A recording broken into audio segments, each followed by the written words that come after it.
Chapter 1000. Xiao Yin finally walked over from afar. She looked at Yang Qindong with a gentle gaze, but when she saw Lei crying, she couldn't help but take the child into her arms. "Young master, Lei is still young. She hasn't seen you for so long. I'm afraid she has already forgotten about you." "Has she forgotten? I'm also her father." Yang Qindong said nonchalantly, then made a face at Lei who was in her mother's arms. Lei, who was originally in her mother's embrace, suddenly felt a sense of security. She then began to curiously size up this strange man who was playing with her. When she saw him make a funny face at her, she immediately forgot about what had just happened and laughed out loud. This was probably a blood relationship. After all, they were father and daughter. Even if they were unfamiliar for a moment, they would quickly become familiar with each other again. Yang Qindong returned, and he returned to Crimson City as Bugnam of Gojoseon. Immediately, a few high-ranking officials came to greet Yang Qindong and reported on their work in the past year. In the past year, Crimson City's development was delightful. In particular, the first batch of Crimson City Academy students had graduated from the 6-year program. Most of them were talented and intelligent adults. They also had a certain degree of cultural background, so they learned things relatively quickly. Some of them had also achieved a certain degree of success in the fields of mathematics, physics, chemistry, and other fields. For example, the success of the 95 style was closely related to the participation of some students. Following the graduation of the first batch of 100 students, various units and departments were scrambling to recruit them as if they were looking forward to the stars and the moon. These were all Yang Xie's new students. They could be considered as one of Yang Qindong's disciples. They had a lot of knowledge that was different from this era. Once they were recruited into their departments, the benefits were far beyond imagination. Not only did the first batch of students graduate from the 6-year program, but there were also 600,000 ordinary people who learned some Chinese characters. Most of them had more or less learned some skills, so there was no problem for them to be self-reliant. Most importantly, they were grateful to Yang Qindong because they were the people who were sold to Yang Xie by the Southern Ming Empire. Back then, they were all skinny, not much different from people who were about to die. But now, their faces were rosy and they had skills. They were existences that could be moved to different places at any time and be used as a main force. In the eyes of many people, the expansion of Yang faction's forces was already very fast, but in fact, it could be even faster. The main reason was that Yang Qindong's forces were occupying land and cities, but they couldn't win the hearts of the people. This kind of occupation was meaningless, so Yang Qindong slowed down. Now that he had 600,000 loyal Han citizens, it was enough for him to conquer a large area. Good news came one after another. The many years of hard work in Crimson City were finally paying off. It also meant that Yang Xie's forces could reach a new level in the future. After returning to Crimson City, other than meeting all kinds of people and going to the various factories and units to give his opinions, Yang Qindong spent most of his time in the palace playing with his daughter Lei and working hard at night. There was no other way. Yang Qindong's love for Lei exceeded everyone else's love. Every night, as long as he had time, he would personally coax his daughter to sleep and patiently tell her stories before going to accompany the other madams. This made the madams who originally thought that he did not like children understand that it was not that their husband did not like children, but that he did not have any of his own. Since their husband liked children so much, what were they waiting for? Making use of the time that Yang Qindong spent in Crimson City to celebrate the new year, he was exhausted every night. Fortunately, he never stopped exercising, so his body could still take it. In the blink of an eye, year 1456 arrived. The new year was naturally celebrated in Crimson City's palace.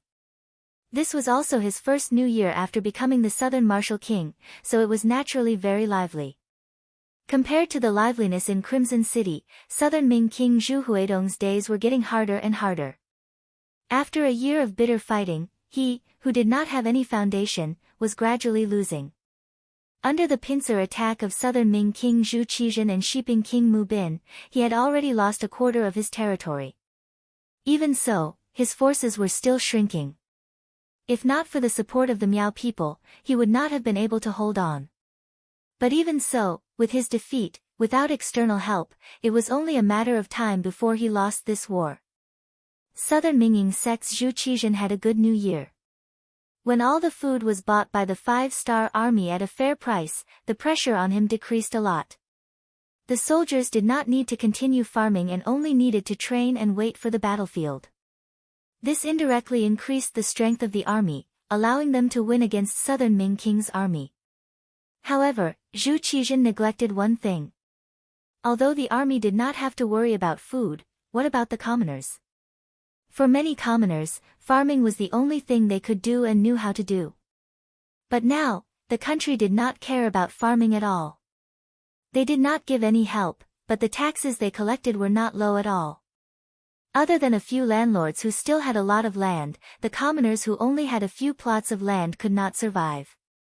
In order to survive, they had no choice but to look for other ways to survive. The 5-star army shelter near Langshan became a place where many people went to. The Langshan shelter was specially built by Yang Qindong to take in the Han people who had no home to return to and had nowhere to live. There was enough food and carriages there. As long as the Han people escaped there, they would be able to eat their fill and wear warm clothes. At the same time, the 5-star army soldiers stationed there would ensure their safety. It was also said that after coming here, they would be quickly taken away. As long as they performed well, they would be given a large plot of land and live a rich life. As more and more Han people appeared in Crimson City and even secretly entered the Southern Ming Kingdom, their influence grew. In just a year, the number of citizens in the Southern Ming Kingdom had decreased by more than 1 million. However, because the Southern Ming Kingdom had tens of millions of people and most of the people who escaped were the lowest class people who had nowhere to go, it did not attract much attention. Increase our efforts and send people to send large amounts of food to the shelter. In short, as long as there is still a breath left, we must save all the Han people and give them a new life. In the Crimson City Lord's mansion, Yang Qindong and Yu Qian sat opposite each other. When they talked about the Southern Ming Kingdom, King Nanwu spoke with an unquestionable tone. Regarding Yang Qindong's compassion and love for the people, Yu Qian naturally agreed. However, when he thought about the voices of opposition, he could not help but say, King Nanwu, if we do this, we will have to pay a lot more money and food. Some people say that it is not worth it to exchange for some illiterate people. *T. Yang Qindong directly refuted this statement. The people being illiterate is not their choice. It is the system and environment. How many of the Crimson City people were literate in the past? Since they can learn, why can't others learn? City Lord Yu, if anyone says such words in the future, tell them to talk to me directly. I want to see how many heads they have. Yang Qindong rarely spoke in a reprimanding tone. It could be seen that the position of the Han people in his heart was very high. Such a decision made Yu Qian very happy. He was originally an exception in the Great Ming dynasty's officialdom. He was also a person who spoke for the people. Now, there was someone who not only had the same thoughts as him, but also had the qualifications to keep his word. How could he not be happy? However, at the same time, he had a kind of concern. What was the point of having so many Han people? The entire Crimson City, and even the entire Ryukyu Island, had been developed in the past few years. If there were more people, there would really be no land to plant. Bugnam of Gojoseon, based on the current situation of Ryukyu Island, there is no need for too many people. Even if some factories still need people, the number needed is limited. The arrival of these people will only increase our burden. As he spoke of the worries in his heart, Yu Qian stared at Yang Qindong. He wanted to see his trump card. This would be a great comfort for him when he did things in the future. To others, Yang Qindong only expressed goodwill towards the Han people, but did not completely expose his ambitions. However, to Yu Qian, a person who was truly loyal to the Han, Yang Qindong did not have any intention of hiding. Firstly, he knew that Yu Qian was tight-lipped. Secondly, his own ideals did not conflict with Yu Qian's, so he would be supported. Thirdly, as the city lord of Crimson City, in fact, Yang Xie was the highest official in charge of the place. He also needed to know his own thoughts. Thus, in front of outsiders, Yang Qindong expressed his own ideals for the first time. City Lord Yu, Crimson City does not need so many Han people, but other places do. For true Han people, we will only think that there are too few, not too many. Bugnam of Gojoseon's meaning is. Yu Qian seemed to understand, but it also seemed like he did not completely understand. The meaning is very simple. Our Yang Xie's territory will not be limited to what is in front of you. You can see the land around Great Ming, but there are many places that you cannot see. For example, the Western world where Portugal and Spain are located will be like Laos in the future, becoming our territory. Speaking of this, Yang Qindong's eyes were filled with a trace of hope and passion. As the city lord of Crimson City, developing businesses was also within his jurisdiction. Naturally, Yu Qian was not unfamiliar with Portugal, Spain, and the other Western countries. From what he knew, that place was also very vast. It was just that it was too far away, and he had to cross the sea, so he did not pay too much attention to it. What he did not expect was that Yang Qindong had actually set his sights on that place. Just how ambitious was that? For a moment, Yu Qian was truly shocked.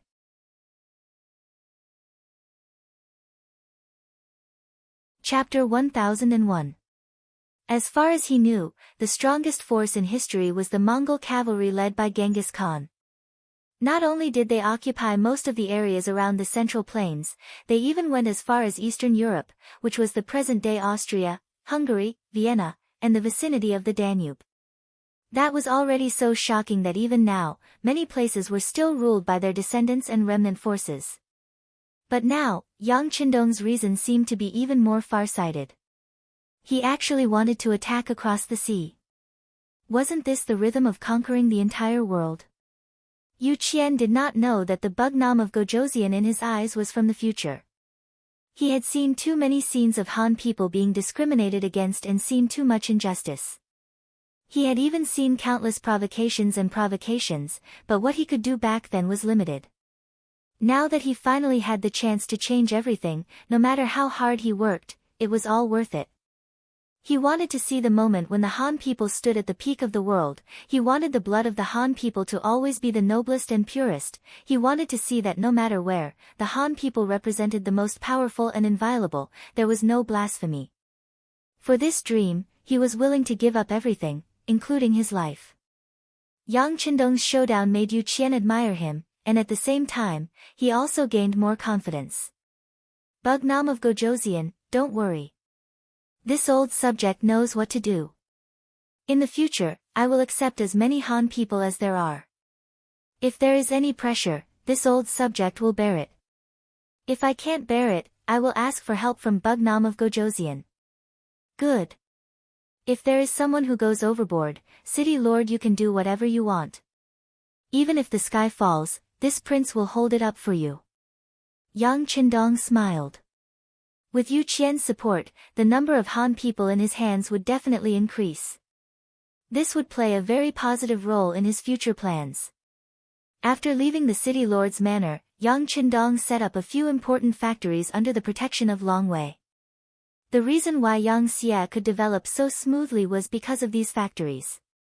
Furthermore, because they produced countless products that surpassed this era, it allowed the five-star army to have more money. With a sufficient financial foundation, they could do more things that they wanted to do. Every time he returned to Crimson City, as long as he had time, Yang Qindong would visit these factories to encourage everyone and also to help them solve some problems. He might not understand all the professional things, but after all, he had the experience of the later generations.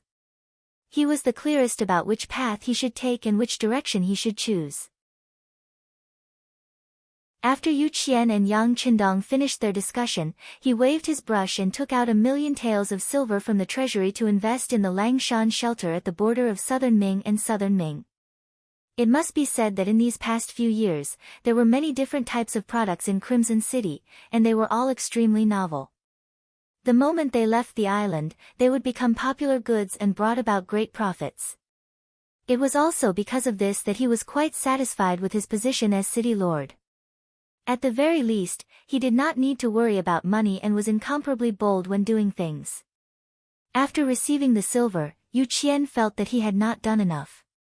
Thus, he got someone to arrange for him to go to the Han people's preparation camp to take a look.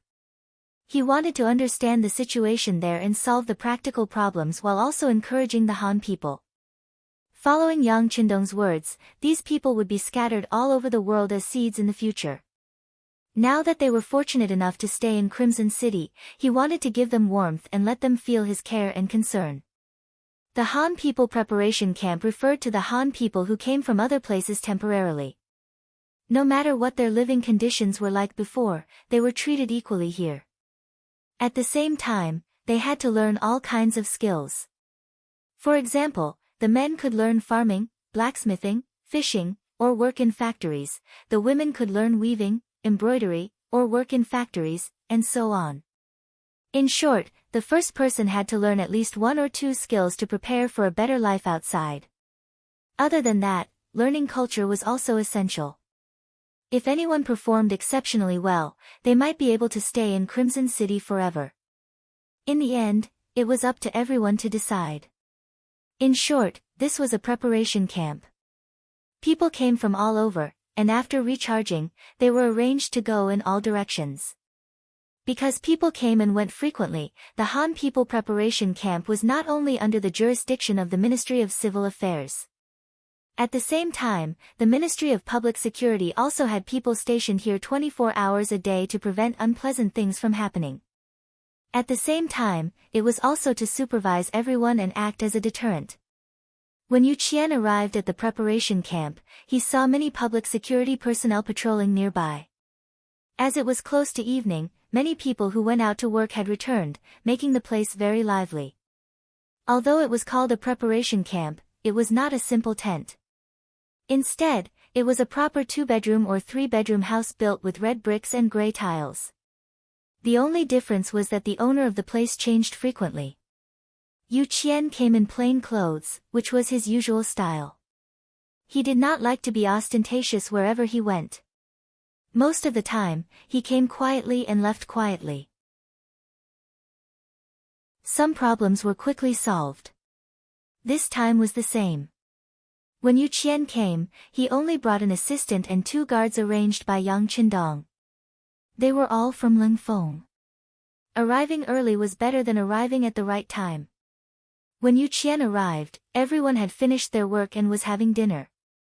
He took the citizen's identification card from the governor's mansion and arrived at the place without attracting any attention. He saw a family of 5 squatting outside the door and eating dinner. This was a very ordinary family of 5. The parents brought 3 children, 2 boys and 1 girl. Among them, the eldest son was already over 15 years old. He was in the middle of puberty, which was also the time when the people said that the half-grown boy was eating his father dry. When Yu Qian walked to the door of the courtyard, he saw the 15-year-old boy eating all the rice in his bowl. He then turned to the older woman and said, "Mom, I'm still hungry. I still want to eat." "Okay, I can't finish it. Here, take it." As a mother, she would always dote on her son. The middle-aged woman with a benevolent expression placed her leftover bowl of rice in front of her son, causing the young man to chuckle foolishly. This scene represented the harmony and happiness of a family. It was unknown how many people would feel after seeing it, but in Yu Qian's eyes, he frowned slightly. His intuition told him that there was something more to it. He noticed his father shaking his head gently. It was not an expression that a strange woman would have when she loved her son, but there was a kind of love and helplessness in it. He quietly made a hand gesture. The 2 guards, including his assistants, stayed outside. He walked into the courtyard with a smile on his face. Then, he took out a box of Dehai cigarettes from his pocket and walked toward the middle-aged man who had just put down his bowl and chopsticks. The sudden arrival of a stranger in the courtyard naturally attracted the attention of the family of 5. When they saw that the newcomer was in his 50s and had an amiable expression on his face, the head of the family immediately stood up and rubbed his hands on his pants with a silly smile on his face. Then, he carefully reached out his hand to receive the cigarette. He placed it next to his nose and took a light sniff before saying, "Brother, this is the cigarette that people talk about, right? You know about this?" Yu Qian asked with a smile on his face. "Yes, I know. When I was learning in the factory, I saw someone smoke it. Hee, I've only been here for a short time, so I haven't tried it yet." The middle-aged man replied with a sincere smile. "That's right, then try it." Yu Qian still had a smile on his face. He took out a box of Yang family's matches from Crimson City and lit the cigarette for the middle-aged man. Perhaps because it was his first time smoking, the middle-aged man inhaled a little too quickly and choked. Then, he revealed an embarrassed smile. With the cigarette as a bridge of communication, the middle-aged man, who was not good with words, told Yu Qian what he wanted to know. The middle-aged man was called Qing. He was from Guangdong. When the war between the southern Ming and King Nanming broke out, due to the increase in land rent, he, who was already living a hard life, heard about the Yangshan shelter from his neighbors. Thinking of the old saying, "If you move, you live. If you move, you die." Thus, he and his family fled thousands of li from Guangdong to Yangshan. Then, they either hurried on foot, sat in a carriage, or took a boat to the Han People Preparation Camp in Crimson City. After talking about the Yangshan shelter, Qing Zhu was filled with emotions. In his words, he had eaten all the food that he had not eaten his entire life. He, who had not been respected his entire life, finally understood the word dignity. He even praised how well he had been taken care of along the way. It was the kind of treatment that he had never experienced before. Even when he was young, his parents had taken care of him like this. When Yu Qian heard this, he nodded in satisfaction from time to time. Occasionally, he would add a few words. When he saw that the other party seemed to have finished speaking, he chuckled and said, "Brother Cheng, it seems like you're very satisfied with your current life?" "Satisfied, very satisfied." Qing Zhu chuckled and nodded, but his wife suddenly nudged him with her elbow. He immediately rolled his eyes, as if warning her about something. This little trick naturally did not escape Yu Qian's eyes. He immediately smiled. "What's wrong? Could it be that Brother Cheng is still hiding something from me?" After he finished speaking, he handed over the pack of Dahai cigarettes in his hand. Qing Zhu's eyes narrowed into slits as he took the pack of cigarettes from Yu Qian. He felt that Yu Qian seemed to respect him a lot. After thinking about it, he also felt that it would be wrong of him to hide something from Yu Qian. He immediately said, "Actually, everything is fine. The only problem is that the food given is not enough. I'm afraid that old brother saw it just now. My eldest son is a little hungry, hee."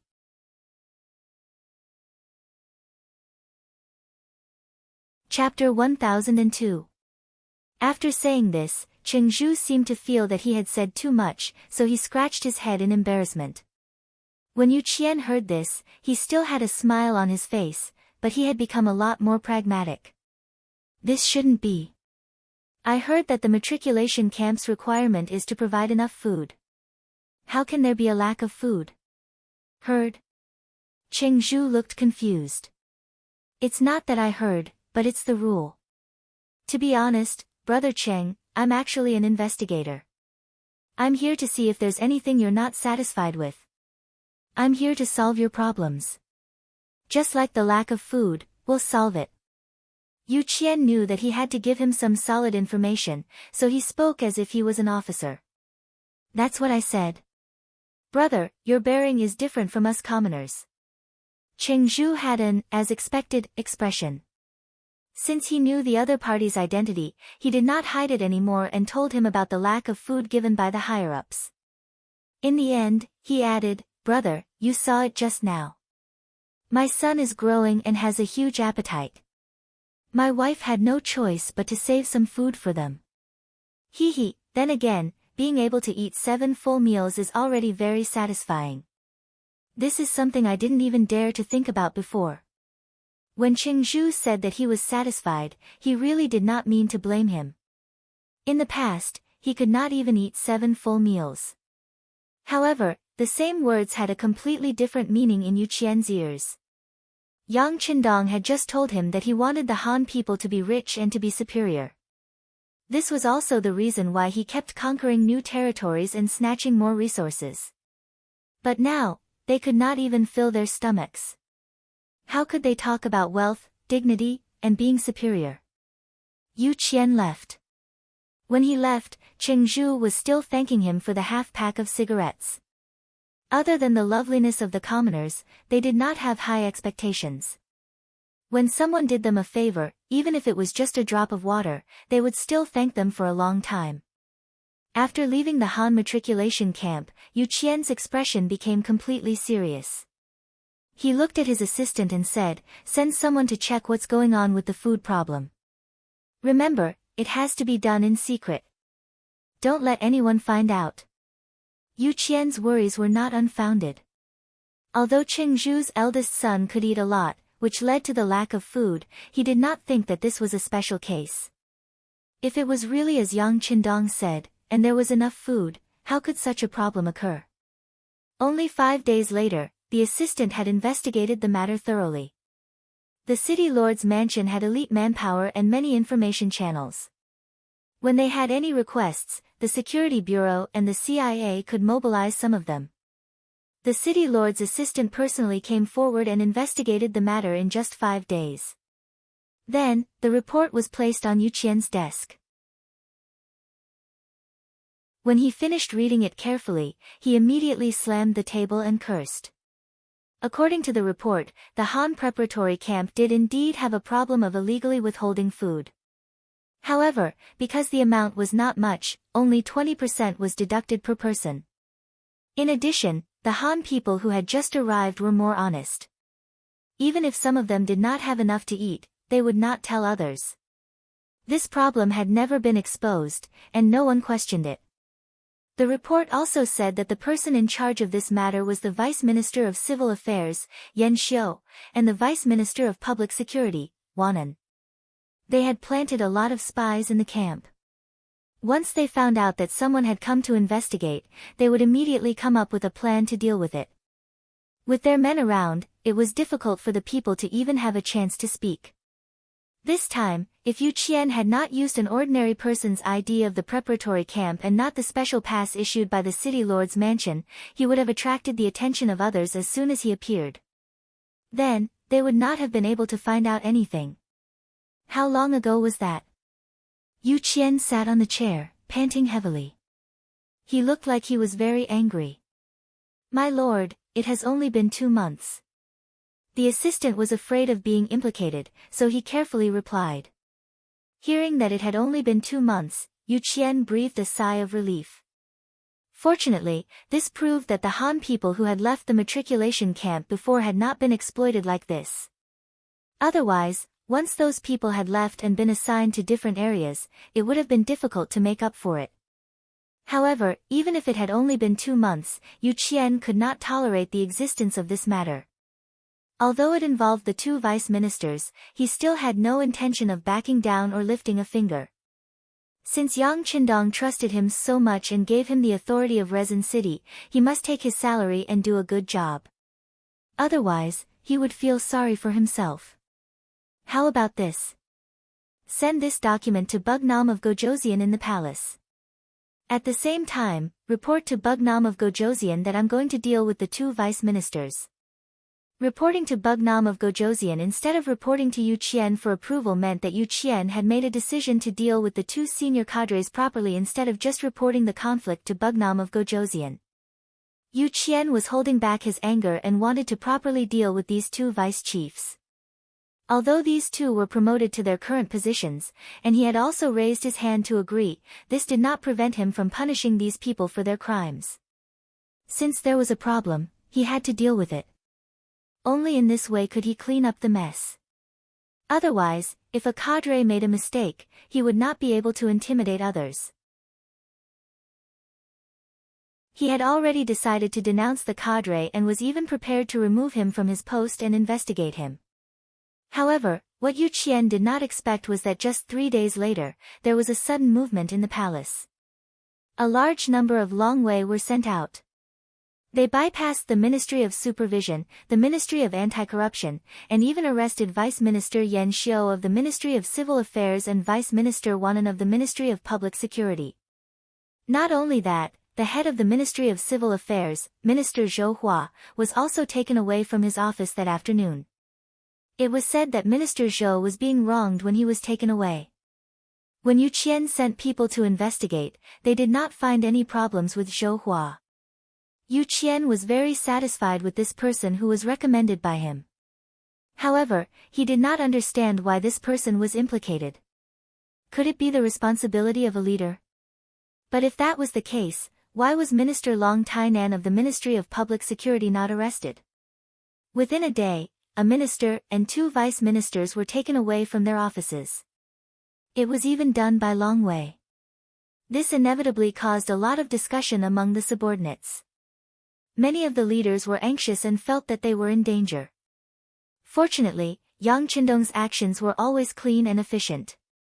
On the second day of the incident, the Lord of Chisun City, Yu Qian, the Minister of Supervision, Xin Yu, the Minister of Anti-Corruption, Wu Qian, the Minister of Public Security, Long Tainan, and the Vice Minister of Logistics, Yin Qingba, were called to the palace. This was obviously to give an explanation for the arrest of Zhou Hua and the other 2. These high-ranking officials all rushed to the palace nervously.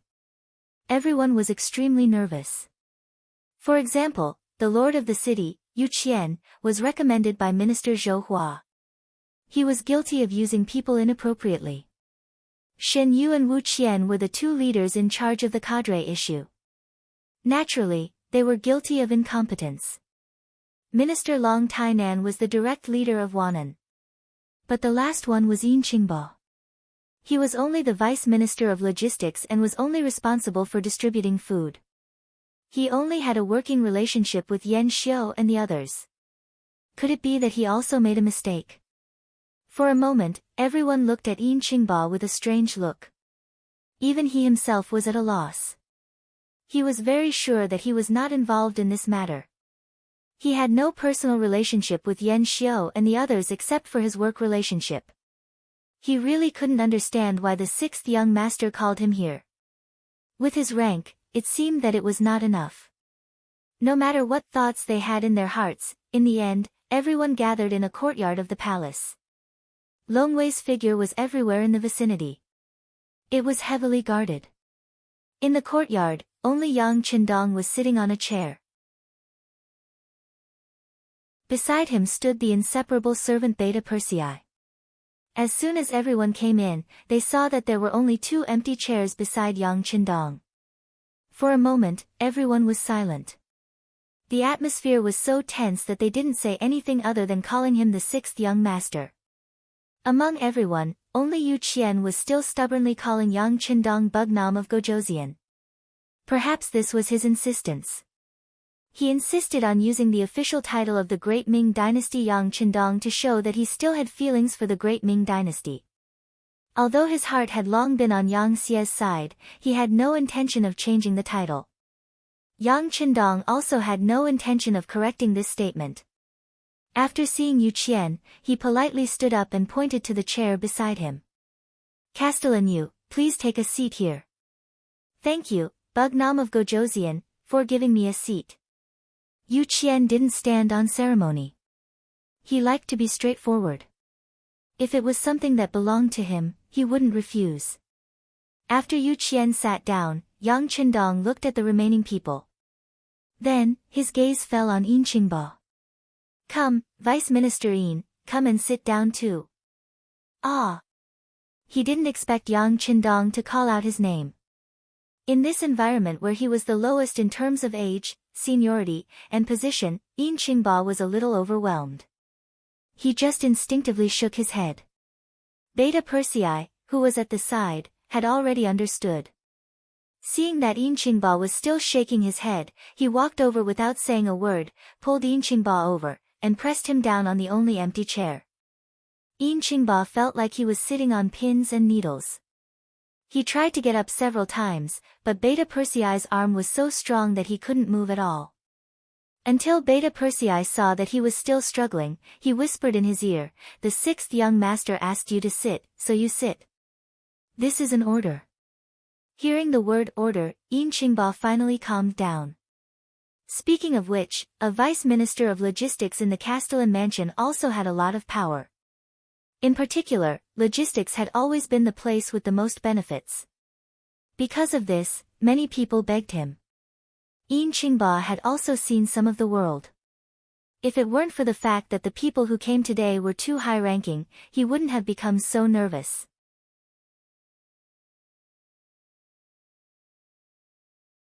Chapter 1003. Yu Qian and Yin Qingba sat down, and the scene quickly became quiet. Yang Qindong, who was sitting in the center position, finally spoke.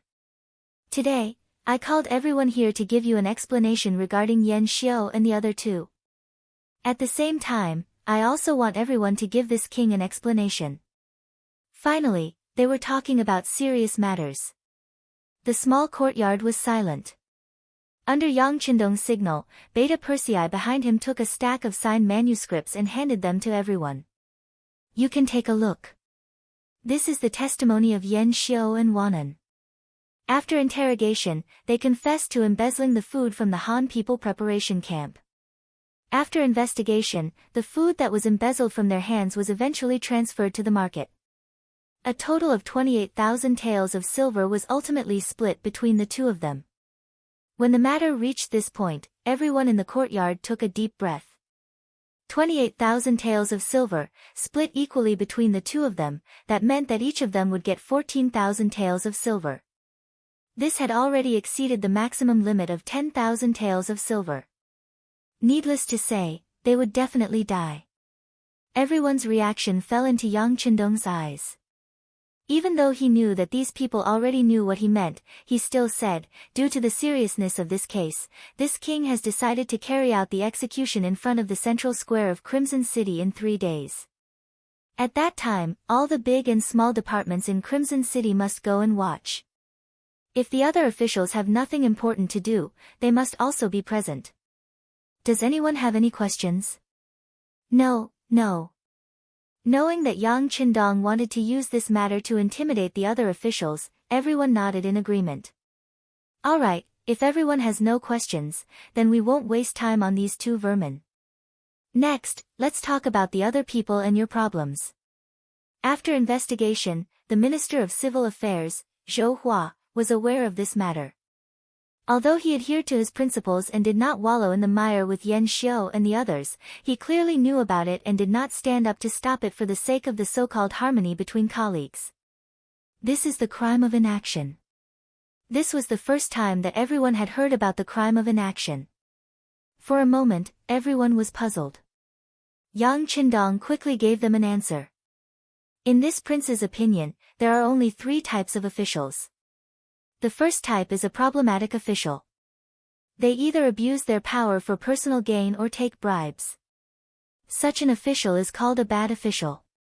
The second type is someone who sets an example for others and works diligently. Such a person can be called a good official. But at the same time, there is also the third type, which is a monk ringing the bell every day and muddling through life. Adhering to the idea that things do not concern them, they will not stop or participate in anything wrong. They only want to live a stable life. These are the officials of inaction.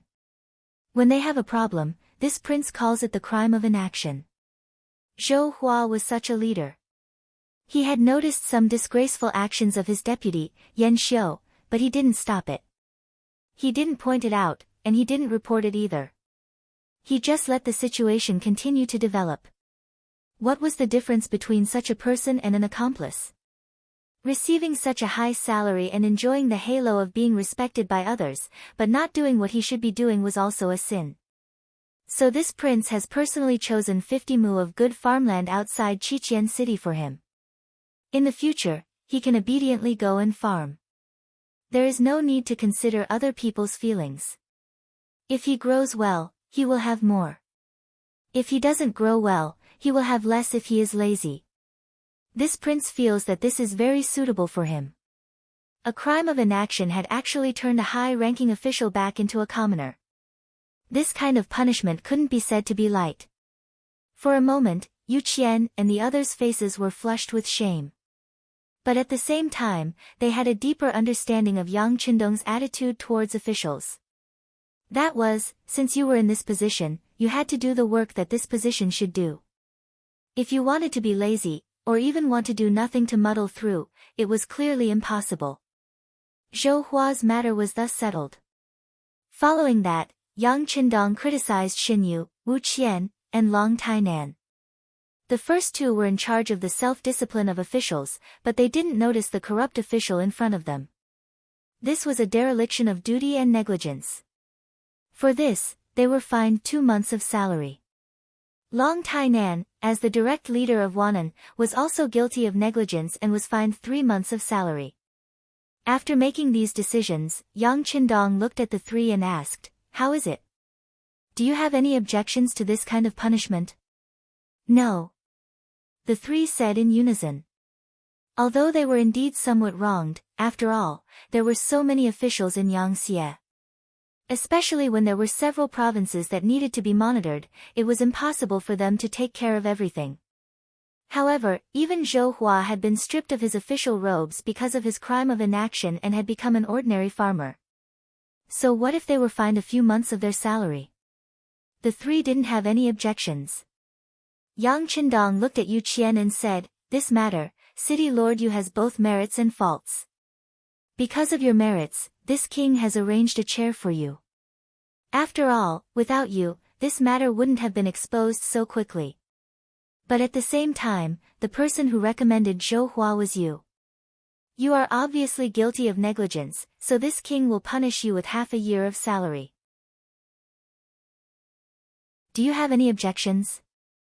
Yu Qian had already stood up. He was always righteous, but at this moment, there was a trace of sweat on his forehead. This minister has no objections. Bugnam of Gojoseon did the right thing. Good, the punishment has been given. As a person who has done a meritorious service, you should continue to sit down. Yang Qindong's voice was full of concern as he said. There was no other way. At the beginning, he had set a rule. If there was a problem with the person who recommended the person who recommended the person would be jointly responsible. Seriously speaking, only penalizing Yu Qian with half a year of salary was the lightest punishment. After everyone's questions were asked, Yang Qindong's eyes finally fell on Yin Qingba. He said, "Vice Minister Yin. This subordinate is here." Yin Qingba hurriedly got up, his face was full of anxiety. After listening for a long time, he still couldn't figure out why he was here. If he was guilty, he should be standing. But if he was meritorious, where was his meritorious service?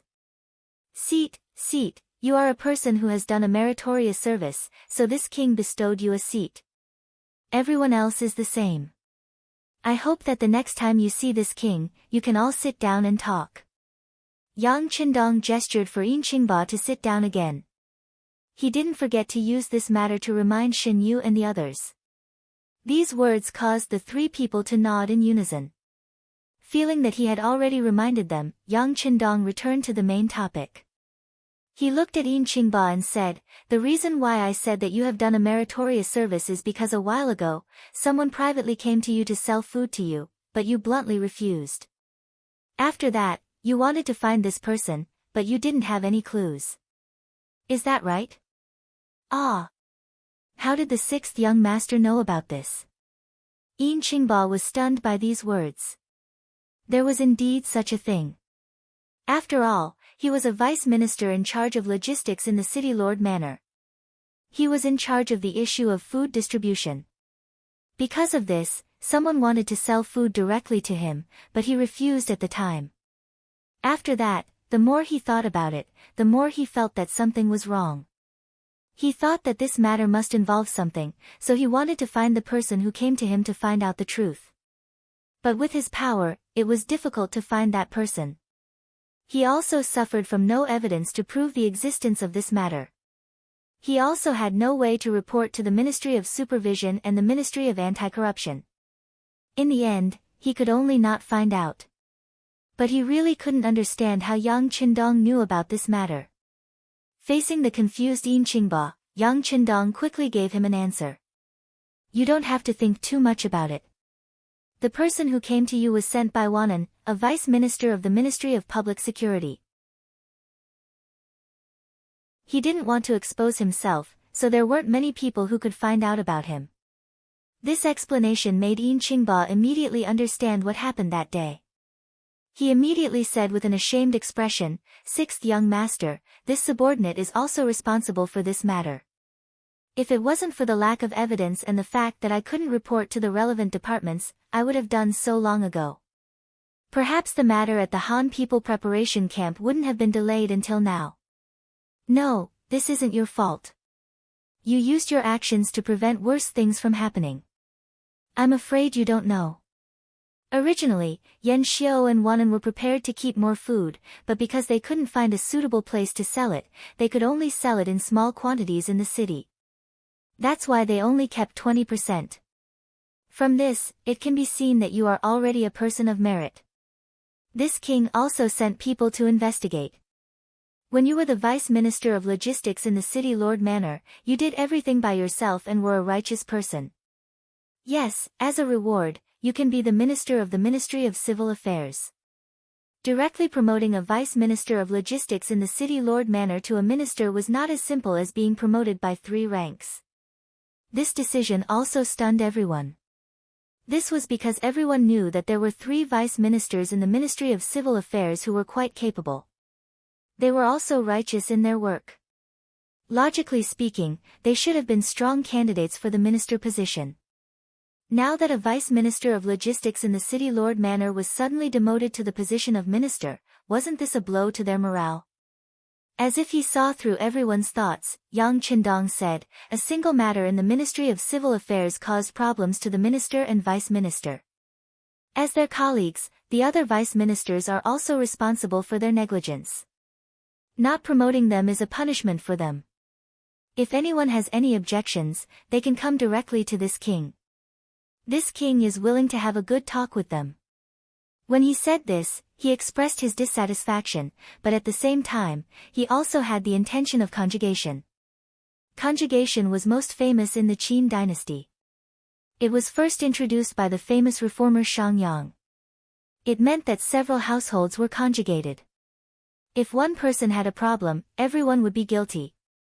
This kind of policy had its advantages and disadvantages. The advantage was that when something happened, everyone could think of the role of supervising each other. The disadvantage was that it often involved the innocent, and in the end, it forced the elderly to become the bad guys. Yang Qindong was well aware of the advantages and disadvantages of this, so when he talked about conjugation, he didn't use it so seriously. He didn't punish or promote, so that it wouldn't make people panic.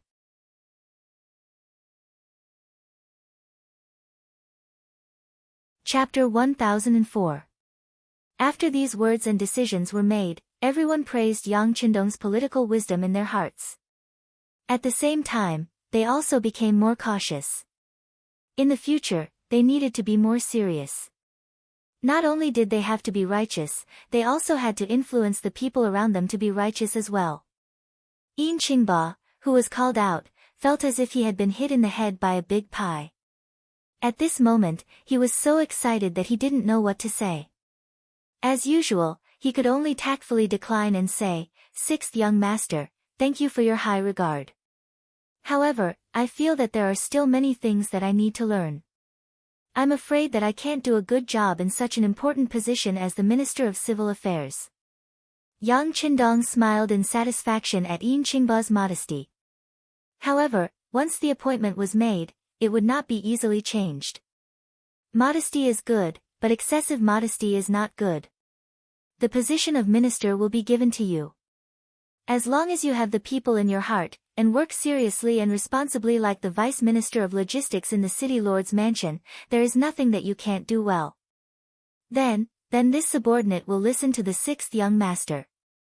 Seeing that he had said what he needed to say, Yin Qingba's excited heart slowly calmed down and he accepted the task. All of this is thanks to City Lord Yu. It was you who recommended another talent to us. Yang Qindong smiled and patted Yu Qian's arm. Then, he looked at everyone and said, this king will not be stingy with what I can give to everyone. However, you should not take the things that you should not take. If anyone takes it, then be prepared to be severely punished. Only when the officials are upright can good policies fall on the heads of the people. As long as the people are satisfied, then we will be able to stand firm and go further. Any official who doesn't take the common people seriously, the common people won't take him seriously, and this prince won't take him seriously either. These words are for all of you here, and I'll have to trouble you to pass it on to your other colleagues. Yes, we will remember. Yu Qian also stood up and solemnly promised Yang Qindong. Then, I hope that the next time I see you all, you can sit here instead of standing. Yang Qindong expressed his hope with a simple sentence. In order to have a seat when they meet the sixth young master, the other officials naturally tried their best to perform well. After the incident with Yan Xiu and the 10,000 times came out, everyone once again saw the sixth young master's determination to run a clean government. To be honest, it was a little harsh for the two powerful vice chiefs to be publicly beheaded just because they had embezzled more than 10,000 taels of silver. Even if they went to earn a salary and other benefits, they would be able to earn it in a few years or more. The treatment that Yang Xie gave to the officials was quite good. This was especially true after the implementation of the ticketing system. Those ticketing tools that were issued on time every month could be exchanged for high prices without having to take them out. It was precisely because the treatment was too good that if they made mistakes again, the risk and capital would be too high. As a result, the number of officials who became Yang Xia officials in the future was much lower than any other power. Zhou Hua was removed from his official position because of the crime of not doing anything. The response was even more enthusiastic. It turned out that not being greedy and not doing things was not good in Yang Xie. Yang Qindong personally said that if an official did not do things for the people, it would be better to go home and sell sweet potatoes. As an official, one had to do things one day at a time. If one did not want to offend people and did not do things, then one might as well not do anything and just go home and be a farmer.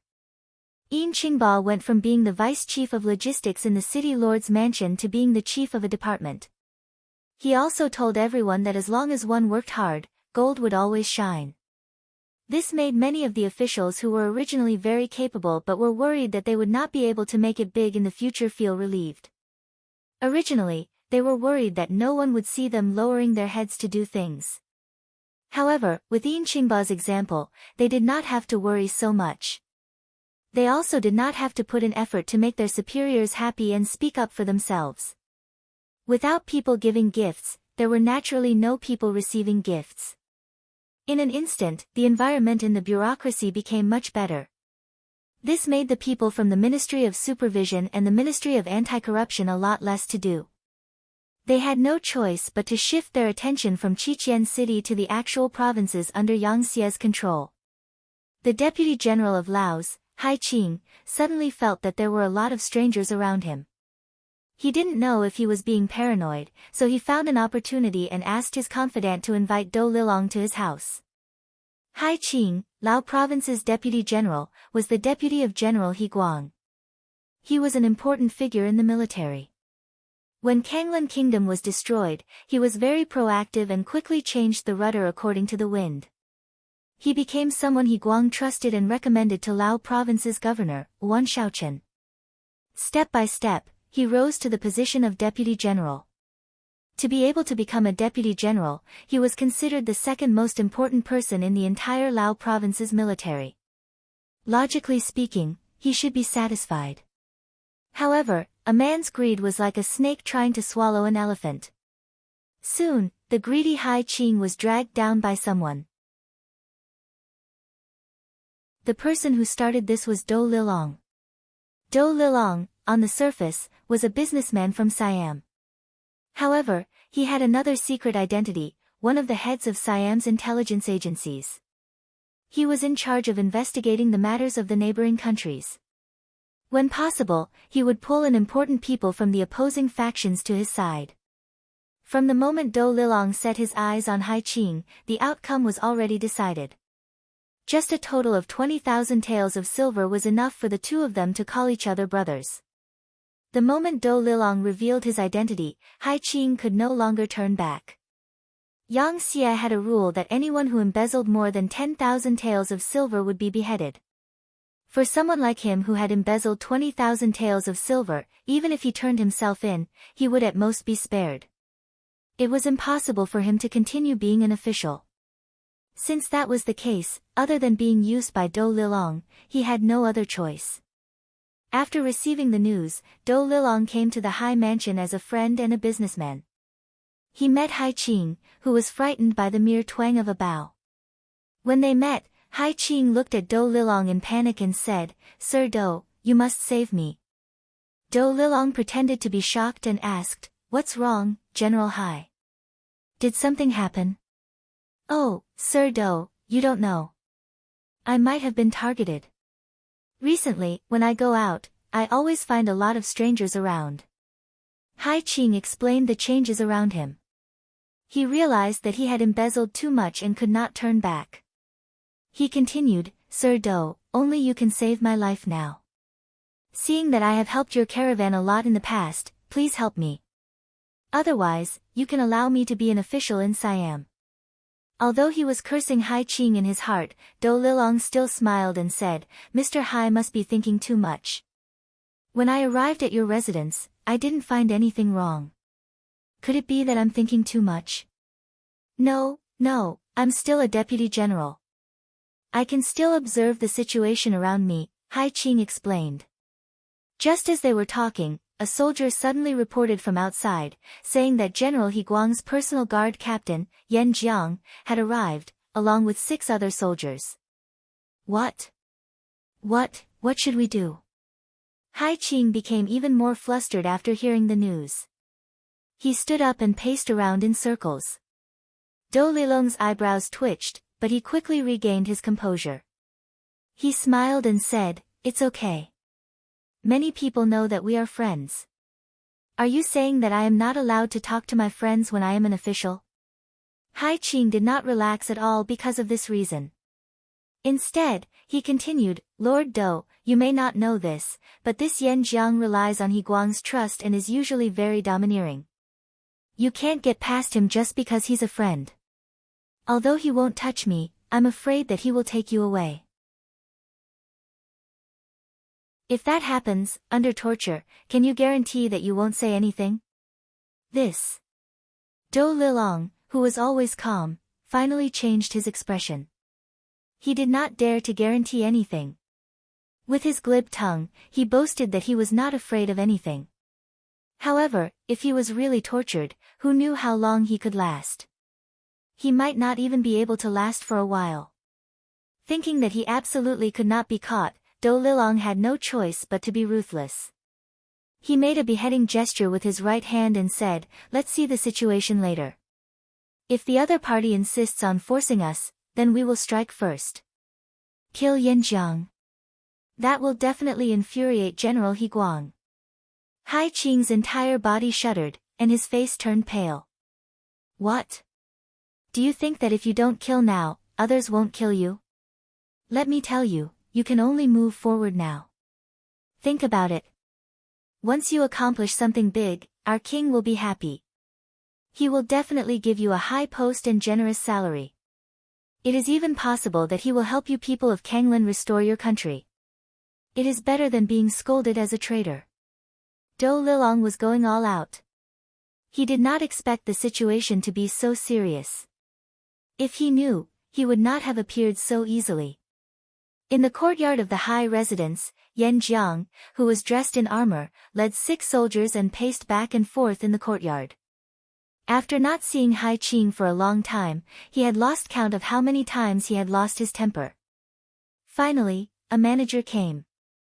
He said that the High General was meeting with guests in the backyard and it was not convenient for him to come over. He asked Captain Yen to go over himself. "Let's go." We have to take Do Lilong away today no matter what. Yan Jiang said loudly. Then, he led his 6 subordinates to the backyard. Not long after they walked to the backyard, the door to the front yard was completely closed from the inside. In the living room of the backyard, Hai Qing and Do Lilong were sitting at a table with food and drinks. Yan Jiang's sudden appearance instantly broke the harmonious atmosphere. Deputy General Hai, I suspect that this Siamese merchant, Do Lilong, is a spy from the enemy country. I want to take him away now. I hope that you can make it easy for us.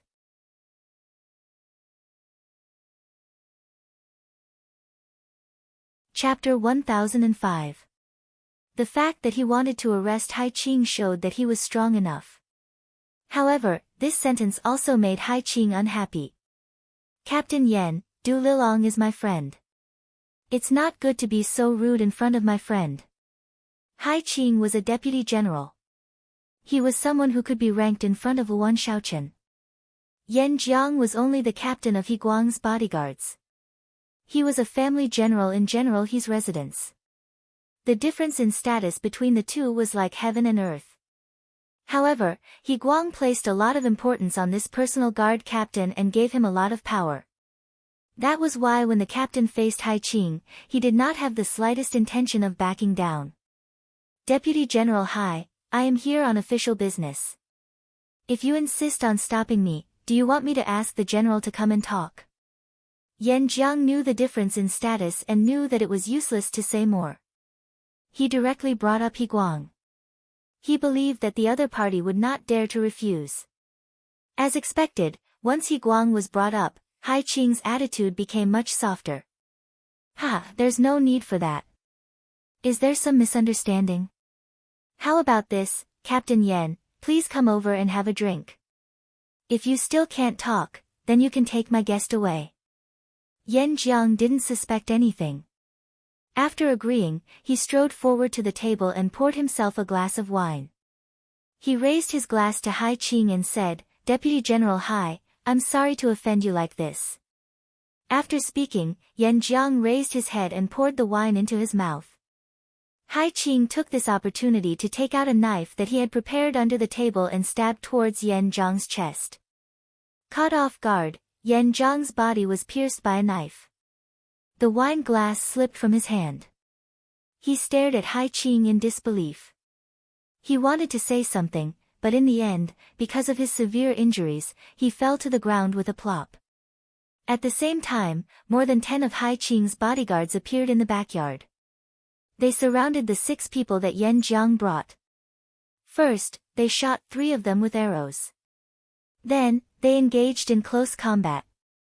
After paying the price of 1 dead and 1 injured, the 6 people were all dead. Take them away and deal with them properly. With the situation settled, Hai Qing waved to his loyal subordinates. He then looked at Do Lilong inside. This time, I have no other choice. Sir Do, you can rest assured. Don't worry. I have always been very confident in the Sea General. Are you sure that He Guang doesn't know about Yan Jiang's visit? Do Lilong asked worriedly. Of course not. Based on my understanding of Yan Jiang, if he had asked for General He's permission beforehand, he wouldn't have drunk my wine this time. It's just that I can't hide this for too long. If I go missing for too long, it might arouse suspicion. Should I pack up and follow Doda to Siam? Hai Qing became anxious again. Don't worry. I will find someone to take the blame for this. What you need to do now is to keep developing your strength. Do Lilong was much calmer. He then threw out a temptation that Hai Qing could not refuse. General Hai, have you never thought of replacing He Guang? Are you saying that I should be the general here? Hai Qing's breathing became heavier as he spoke. A general and a deputy general.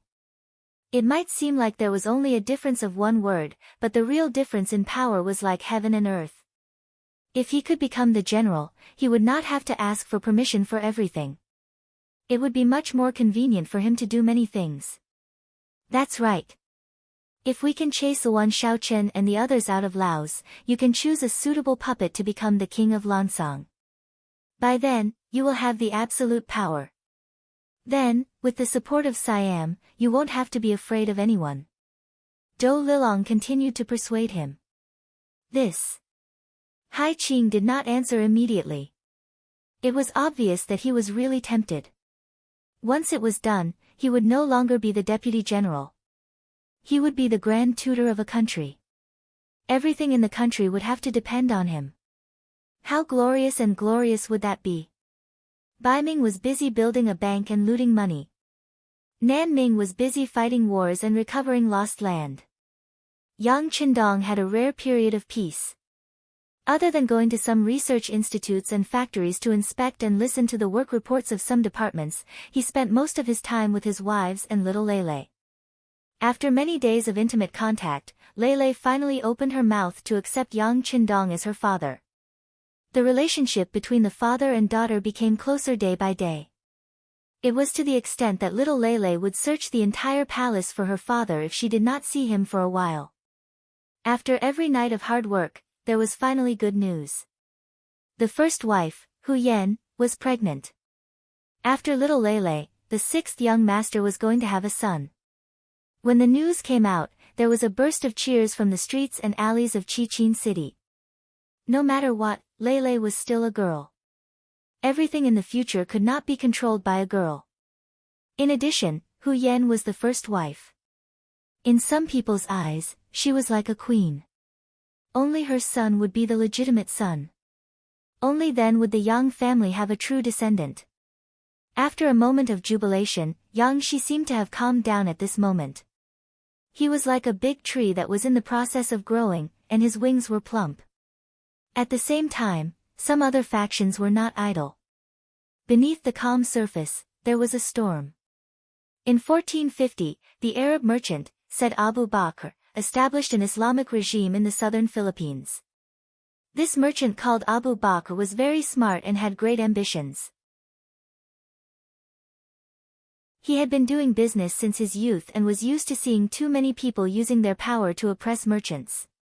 From then on, he wanted to build his own force and have the final say. Only then would he not be oppressed and oppressed by others. In the end, after being selected, he came to the southern part of the Philippines and established his first regime there.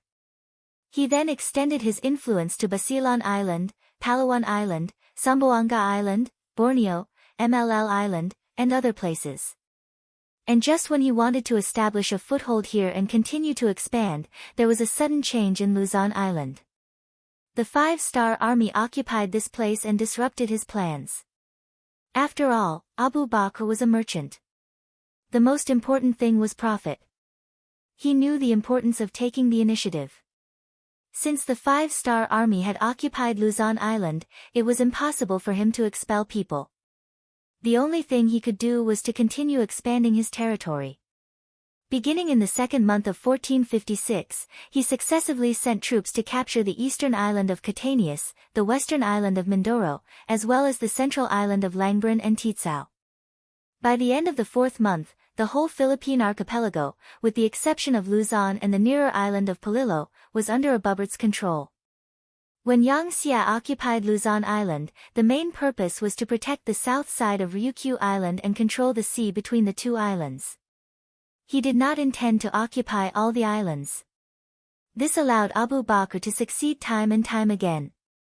It wasn't until the other party had taken control of most of the islands that the city lord of Luzon Island, Li Sheng, started to panic. Feeling the threat and danger, he immediately sent a telegram to the city lord's residence in Red Nest City to ask for further instructions. During this period, the inflated Abu Bakr was not satisfied with the status quo. He first changed the name of Sulu, a name that appeared in China's history books long ago, to Dave and declared himself the king of Dave. Then, he sent out his capable General Duterte to attack Polillo Island. This was more of a test. He wanted to see what kind of reaction the Five-Star Army would have if they were already at their doorstep. Polillo Island was an island in the northeast of the Philippines. It covered an area of 600 square kilometers. It was mainly rugged hills. The highest point on the island was 350 meters above sea level.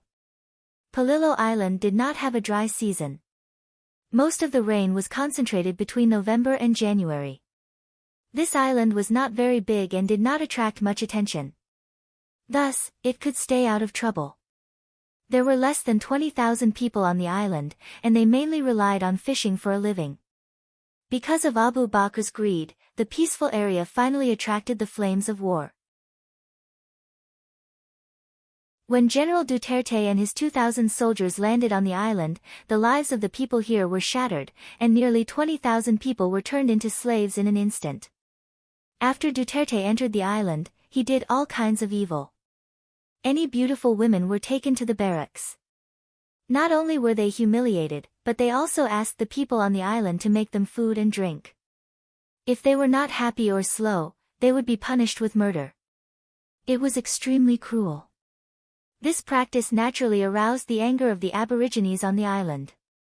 Some young men who were proficient in swimming and sailing volunteered to leave the island that they had lived on for many years under the cover of the night. They rowed their boats to the nearby Luzon Island to seek help. The distance between the two islands was very close. Occasionally, there would be some interaction. According to the people on Luzon Island, although the island was occupied by a force called the 5-Star Army, the people there lived as before. Not only were they not affected by the flames of war, their lives were very orderly.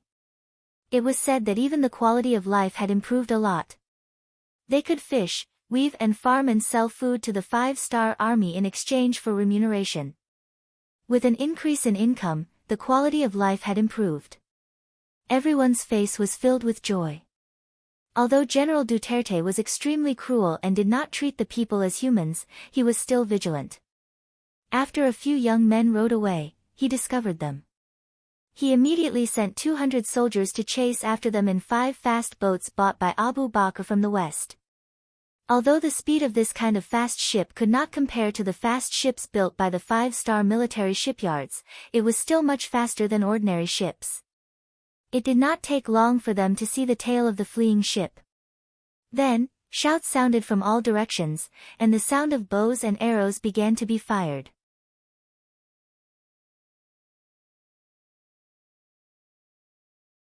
Chapter 1006. Just as the 5 fast boats were about to surround the small boat that had escaped, a boat with a 5-starred red flag sailed over in the night. This was not an official boat, but a fishing boat belonging to the residents of Luzon. The sudden encounter was not part of the plan.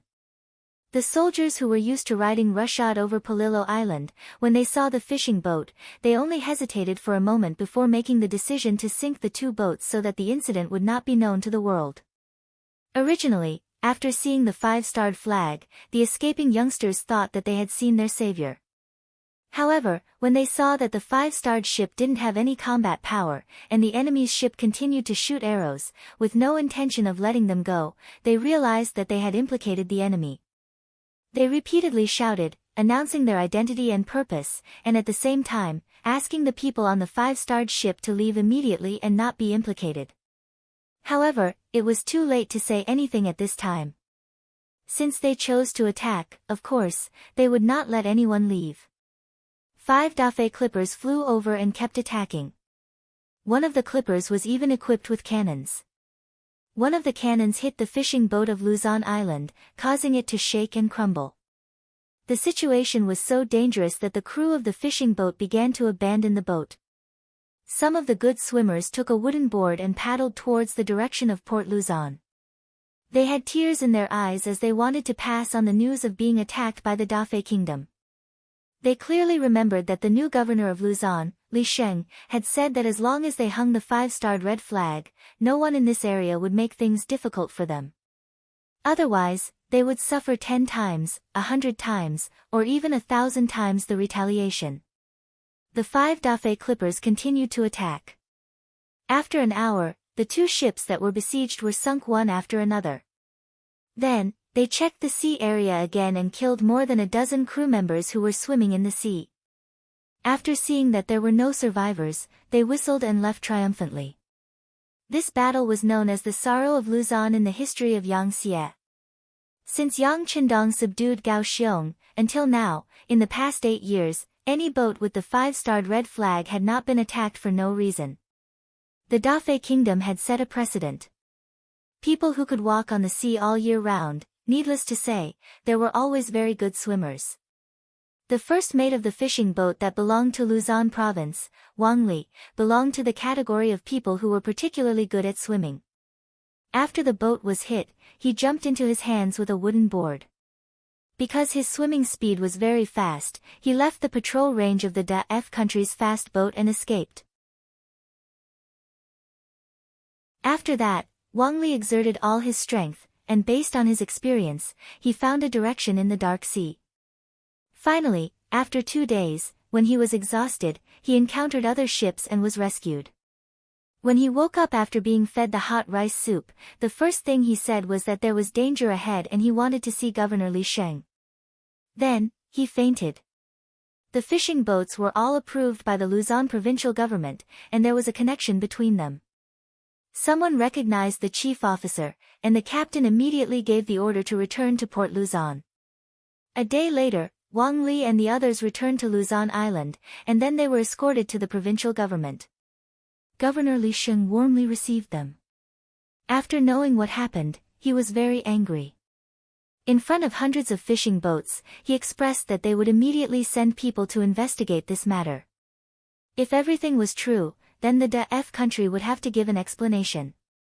Admitting fault, apologizing, and compensation were all necessary. Otherwise, the 5-star army would have the right to use force to get justice. Li Sheng said so, and he did so. He called the Luzon Island garrison commander Hang He and ordered him to go to the location of the incident. He had to prove that there was a sea battle there, and it was not man-made damage or natural damage. In short, there had to be evidence. Speaking of which, Yang Xie did not have many soldiers stationed on Luzon Island. Other than a garrison of 2,000 people, there was a public security team of 3,000 to 4,000 people. It was just that the public security was scattered. Normally, they could maintain law and order, but once there was a battle, the garrison would have to move first. After Hang He received the mission, he took the fast boat left by the 5-star army and set off, heading straight to a location not far from Palillo Island. Li Sheng also sent a telegram to the Qing City Lord Mansion, requesting that if there was a change in the situation, the 5-star Army Navy could provide support. In the Qing City Lord Mansion, the Deputy City Lord in charge of military affairs sent the telegram to Yu Qian, and the sound of a table being slammed sounded. Someone once said that he was too humble, saying that he was loyal to the people of the Ming dynasty, and not to the emperor of the dynasty. From this, it could be seen that he valued the people very much. It was precisely because of this that he and Yang Qindong had more to talk about. After being robbed here by a shady method, he could still concentrate on his work. Now that he heard that someone actually took the initiative to challenge the power of the 5-star army, how could he let it go? He immediately asked his assistant to immediately contact the deputy commander of the navy, Kaohsiung, and he wanted to meet with him to discuss the matter. Just over an hour later, Kaohsiung rode a bicycle to the City Lord Mansion. The two big shots discussed the matter of Luzon Island in detail, and then came to a consensus. Finally, they decided to report this matter to the 6th young master. They both believed that this matter had already touched Yang Qindong's bottom line. If they reported it, they would be able to obtain a faster and better solution. In the palace, Yang Qindong was taking a walk with the first madam, Hu Yan. Women who were pregnant always liked to be sentimental. Yang Qindong would walk with her whenever he had the time, not only comforting her, but also helping her train her body. It was killing 2 birds with 1 stone. Suddenly hearing that Yu Qian and Kaohsiung had come together, his intuition told him that this must be a big matter. Dong Shuai, business is more important, you should go. I'm going to talk to my second sister, and ask for some good medicine to prevent miscarriage. Hu Yan said very considerately. Okay, be careful when you walk. Yang Qindong laughed and watched Hu Yan leave. But when he turned around, his expression became a lot more dignified. Needless to say, for the city lord and the deputy commander of the navy to come see him together, it must be an important matter. Connecting the fact that Gao Xiong came with them, and not Ling Song, the deputy commander of the army, it was very likely to be related to the matter at sea. Yang Qindong appeared very quickly. Yu Qian and Gao Xiong didn't even finish a cup of tea before he came to the living room. Seeing that the two were about to get up, he made a gesture of inviting them to sit, and sat down on the chair in the middle, and said, "Speak, did something unexpected happen?" Sixth young master is wise. Gao Xiong flattered.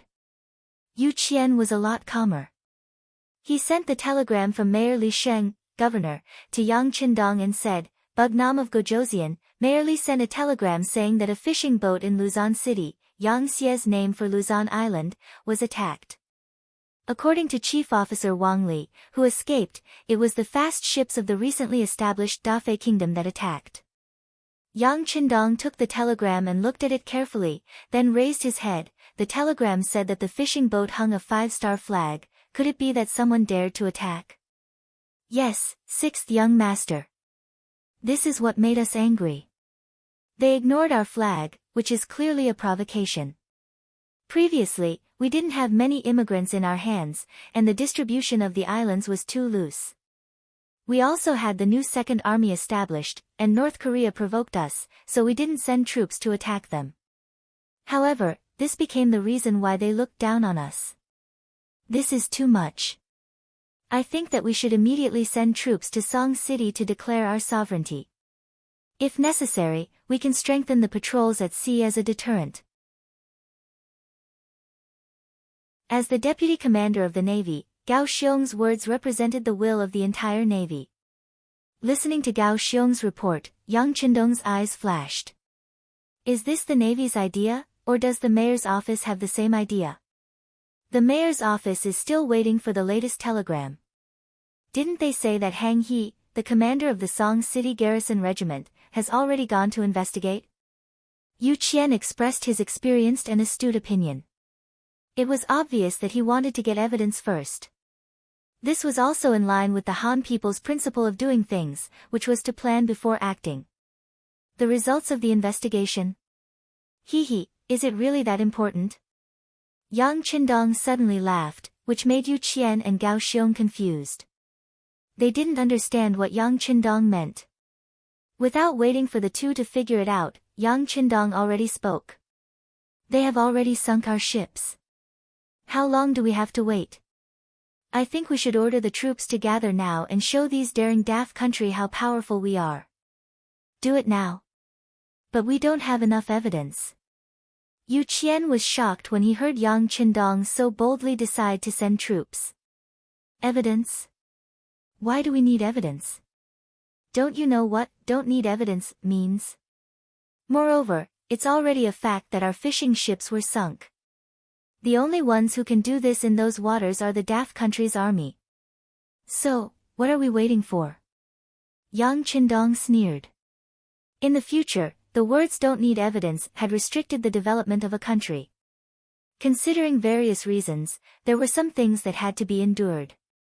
Now that Yangtze's navy was so powerful, it was time to give them a taste of their own medicine. As the founder of Yangtze, the commander of Yangtze's 3 armies, Yang Qindong gave this order. Naturally, the people under him could only obey. In addition, it was indeed the daft country that provoked them first, so it was reasonable for them to send an army to give an appropriate counterattack. Yu Qian and Gao Xiong quickly agreed with Yang Qindong's decision. But what they didn't know was that this time, Yang Qindong didn't just want to teach the daft country a small lesson, but when he made his move, he wanted to destroy the country. There were already 600,000 literate and skilled commoners in Qiqian City who had made preparations to migrate. Moreover, under the Southern Ming Dynasty's war, there were still many Han commoners rushing to Mount Liang's containment formation every day, turning into Qiqian City.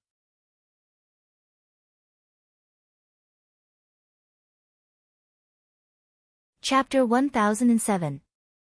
It could be imagined that in the future, there would be more and more knowledgeable Han people. With such confidence, it was time to take over the entire archipelago. Previously, he didn't make a move because he didn't have a good reason. Now that the other side had taken the initiative to provoke him, how could he let go of such an opportunity? Yang Qindong was determined to deal with the Dafei kingdom. Gao Xiong's navy naturally cooperated with him. After a discussion between the three of them, they decided to mobilize the entire 1st Sea Army. That was the 1st Sea Division, 2nd Sea Division, and 3rd Sea Division. They would launch a fierce attack on the Dafei kingdom from 3 different directions. They had to make the other side suffer. They had to let them and the surrounding countries know what the consequences of offending the 5-star army were. Order the new 2nd Army's 6th Sea Division to strengthen the patrols. If there are any other forces that try to interfere, don't hesitate to beat them back. At the same time, the 5th Sea Division stationed in North Korea can also be transferred back. That place can be left to the local garrison. What we need to do now is to do our best to win this battle. Yang Qindong said in a powerful voice. This order was very similar to Yang Qindong's usual approach. Either he didn't make a move, or he would go all out. If he could destroy a country, he would destroy it. If he couldn't destroy it, he would destroy it. If he couldn't destroy it, he would destroy it. After the order was issued, the war machine started. The navy quickly began to assemble. All the officers who were visiting their families had to report back to their respective units. At the same time, the city lord's manor was also making various preparations. Under the overall command, the newly developed 100mm mortar shells were quickly delivered to the 1st Sea Division for use. 600,000 Han people voluntarily signed up, and 300,000 people were ready to enter the archipelago at any time. The condition was that as long as they were Han people who entered the archipelago, they would be given a job. For example, they would be given a job in the local government.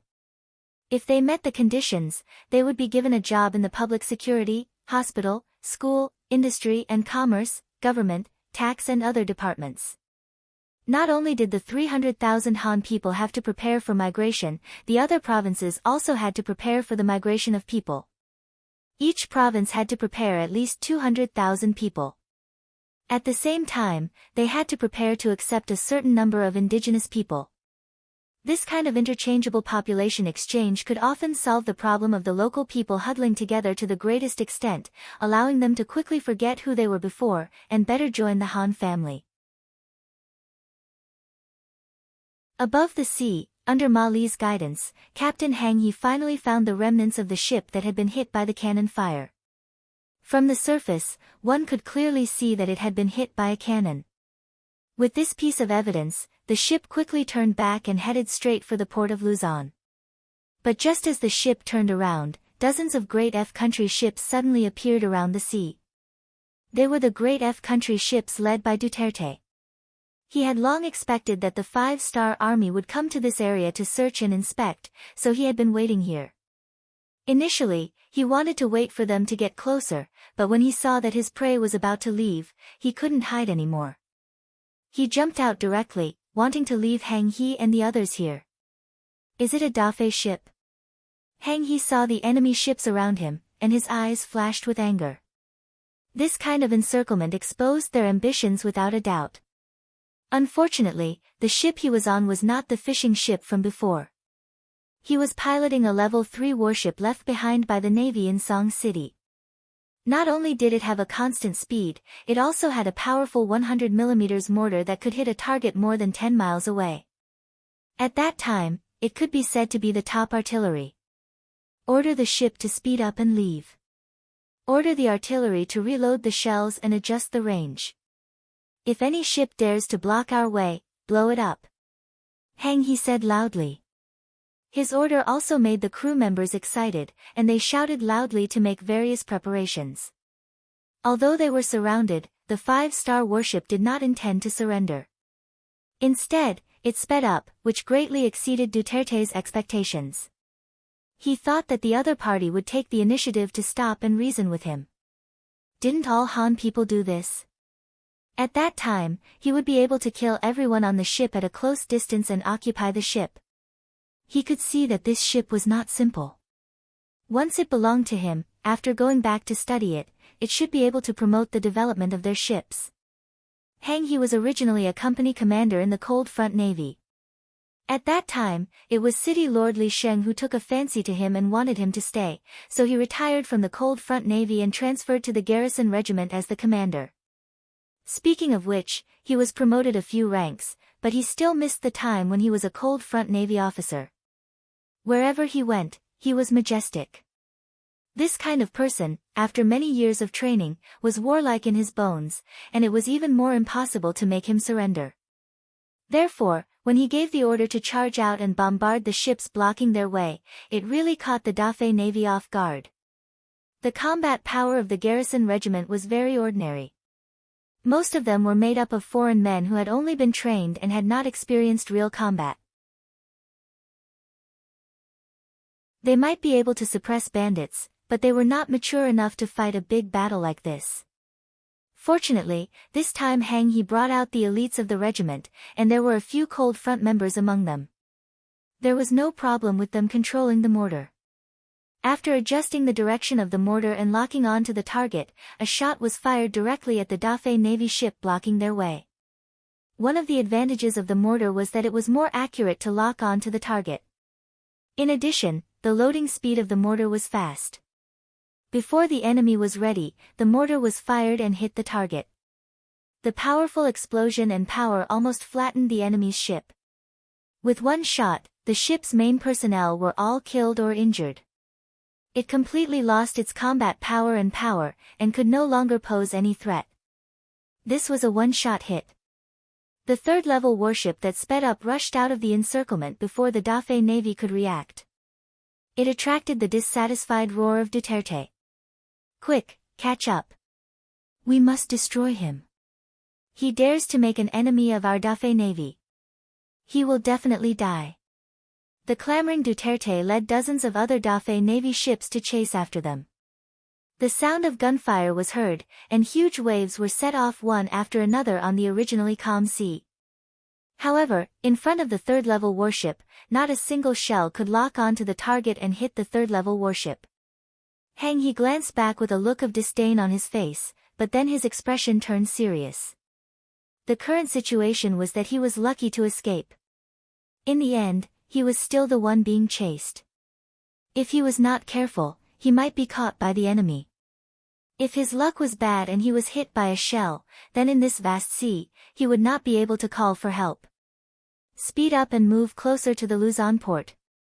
Thinking of the 4 new mortars installed at the Luzon port, Hang He's heart calmed down a lot. According to the current situation, he could only think of a way to return to the port and then rely on the danger to defend. One chasing and one escaping, this scene played out on the sea. Under the full power of the third-level warship flying the 5-star flag, the distance between the two sides gradually increased. Hang He's luck was still good. Even when he was out of the enemy's range of attack, he was still hit by a shell. He knew that he was temporarily safe. But then he began to worry about the Luzon port. Still, other than the 4 mortars arranged at the Luzon port, there were no other defensive measures. With the average combat power of the Song City garrison, would they be able to stop 2,000 enemies? Once the enemy rushed to the coast, what kind of destruction and impact would it bring? But if they did not retreat to the Luzon port, where could they go? This third-level warship ran on coal.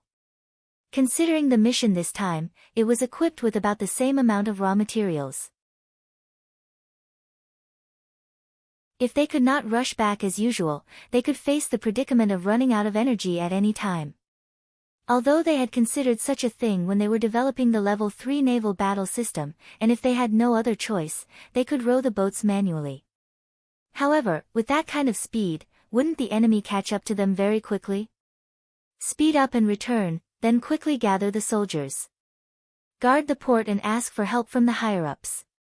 In the end, Hang He made the decision to return to the port quickly. Compared to taking the risk of running in circles with the enemy, it was better to return to the port and use the terrain to counterattack.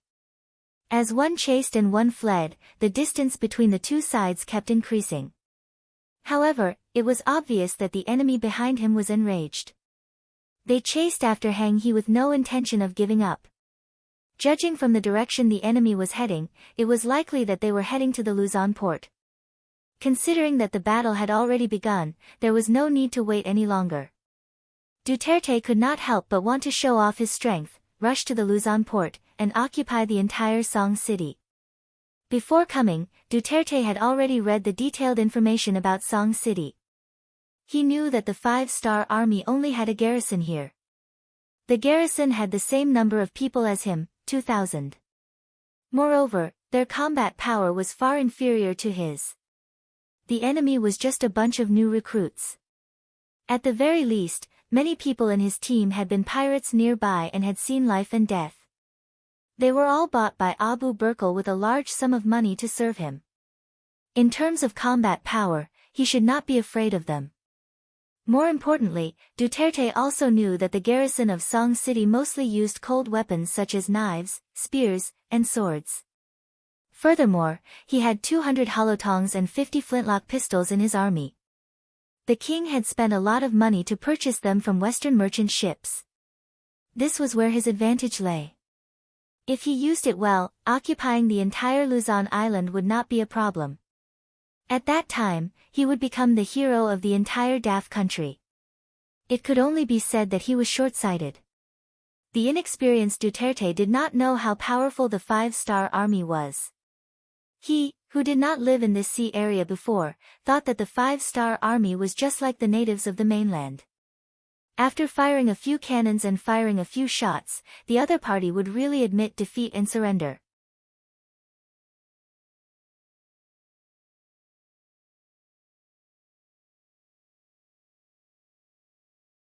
At this moment, Hang He's eyes were filled with uncertainty and hesitation. As a former member of the Cold Front, he could fire cannons, fire guns, or even draw his sword at the enemy without fear. However, he really couldn't do anything to the people who had already submitted to him. "Leader, what should we do? The enemy is coming." Seeing that Hang He was in a daze, a platoon commander on the side asked anxiously. After a few seconds, Hang He's voice sounded, "Order the soldiers to prepare their weapons and prepare for battle." After hesitating for a while, he finally did not give the order to harm the civilians. The responsibility of a soldier was to protect the safety of the area.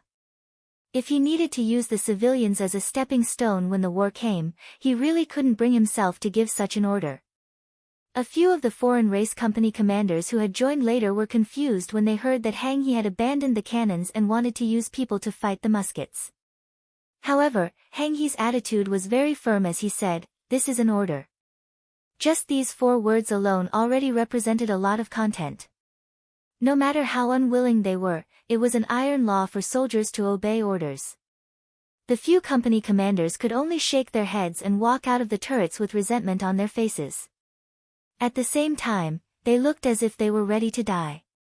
They began to command their soldiers to prepare for defense and counterattack. Most of the time, you couldn't have your cake and eat it too. Hang He understood this principle. He also knew that if he was still serving in the Cold Front, the officers above would definitely make the same choice as him. Therefore, he did not regret it. He was only afraid that he wouldn't be able to hold on until the main force of the Cold Front arrived. If the enemy really charged forward and abandoned Luzon port, then he would be condemned for eternity. The moment the cannons were fired, the newly built Luzon city, which was not far from the port, sensed it. As the city lord, Li Qing immediately called for a telegraph operator and asked him to immediately send a distress signal to the city lord's mansion, the Navy headquarters, and even the 6th Young Master's radio station. While sending the telegram, Li Qing made the decision to close all 4 gates of Luzon city. Then, he began to call for some of the reserve militia in the city lord's mansion. He took out the limited weapons in the city lord's mansion's warehouse and asked them to defend the city together with him for the safety of his home. In Port Luzon, Duterte braved the danger of being swallowed by the cannons and walked out of the warship. He was surprised to find that there were no cannons at this distance. He looked around in confusion. When he saw many local citizens lying on the ground trembling, he finally understood everything. He laughed and said to his subordinates, "Do you see that? Our opponents are stupid." For the sake of the safety of these lowly citizens, they didn't dare to open fire and allowed us to board the port. Ha ha ha, this is an act of suicide. That's right, General. Your chance to make a big contribution has come. As long as there are no cannons, no one will be a match for us with our firearms, the soldiers quickly flattered. You're right. Let's make a big contribution. Charge! Duterte laughed loudly and began to organize the soldiers who had boarded the port to launch an assault. There was no difference in military strength, and it was a small-scale battle. The advantage of firearms could be put to good use. When Duterte led his troops to charge, He organized his men to counterattack. Every time there was a burst of gunfire, a dozen or so garrison soldiers would fall to the ground covered in blood. They counterattacked 3 times in a row.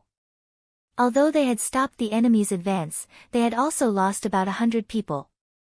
Seeing this result, the battalion commander finally couldn't help but say, "Commander, if this continues, I'm afraid we'll all die. If we can't do it, then we'll open fire." "We can't open fire. That will only hurt the citizens. Even if we win, we'll be sinners. We won't be able to answer to the 6th young master. Everyone, hold on. I'm sure the city lord already knows about this and will inform the nearby navy. As long as everyone holds on, we can win." He stubbornly insisted on his decision. He knew very well that if he died protecting the people, the Marine Army wouldn't punish him for his crimes. They would only praise him and his family would be well taken care of. On the other hand, if he didn't care about the safety of the citizens and opened fire to protect himself, then regardless of whether he won or not, he would be punished by the military. At that time, his family would be implicated. Even if he died, he would have to bear a bad reputation. He's insistence caused the garrison to suffer even greater losses in the following battle. Originally, there were only 2 battalions of soldiers outside the port. After 5 or 6 waves of attacks, the number of casualties had reached half. If this continued, it would take at most 2 hours for the remaining 400 soldiers to lose their lives. The battalion commander was seriously injured and was carried away. The battalion commander of the 2nd Battalion had also led the soldiers to charge twice and was slightly injured. He immediately decided to lead the counterattack. Anyway, as long as he had a breath left, he would not let the enemy reach the fort. As long as he had a breath left, he would not fire at the port and hurt a single citizen. "Commander, you are the backbone of everyone. You can't lead the team." When the battalion commander of the 2nd Battalion was about to launch another counterattack, he saw He stand up. How could he let that happen? He immediately expressed his opposition. "Okay, don't argue at this time. If you can all charge, why can't I, the commander, do the same? If I die, then you will be the commander. If you die, then the company commander below you will be the commander. In short, there is still one person who must protect the fort. If unfortunately, we are all going to die, then the last person will set off the explosives. These 4 mortars must not be left to the enemy. This is our mission. Do you all understand?" These words were like the last words left before death. The battalion commander of the 2nd Battalion didn't know what to say. He could only watch as He took his bow and rushed out of the fort. He was worthy of being the former commander of the Cold Front Company. His individual quality was extremely strong. After he rushed out of the fort, he aimed at the enemy less than 100 meters away and released arrows. 1 arrow, 2 arrows, and he killed 2 soldiers of the Great F Kingdom who were armed with guns. A bullet flew past his body and left a bloody wound on his leg. He moved his right leg and found that it was only a scratch. It wasn't a big problem. He continued to shoot arrows. At the same time, he touched his waist sword and tried to get closer to the enemy. He wanted to find a way to kill a few more in close combat. Other than the warships that were destroyed by the cannon fire, Duterte only brought 1,300 to 400 soldiers to the port. Together with the flintlocks, there were only 200 weapons. Once a soldier died, other soldiers would quickly replace him. This allowed him to maintain enough firepower to suppress the enemy. After killing 200 of the enemy's people and losing 100 of his own people, Duterte's face was a bit ugly. Didn't the intelligence say that this garrison regiment was just established and didn't have much combat power? Why were they still so difficult to deal with? It had been almost 2 hours since they entered the port. This was the territory of the 5-star army. If he couldn't quickly end the battle, who knew if the 5-star army's reinforcements would arrive?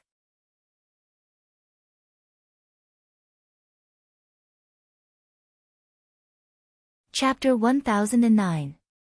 Thinking that things might change if he delayed any longer, Duterte also became ruthless.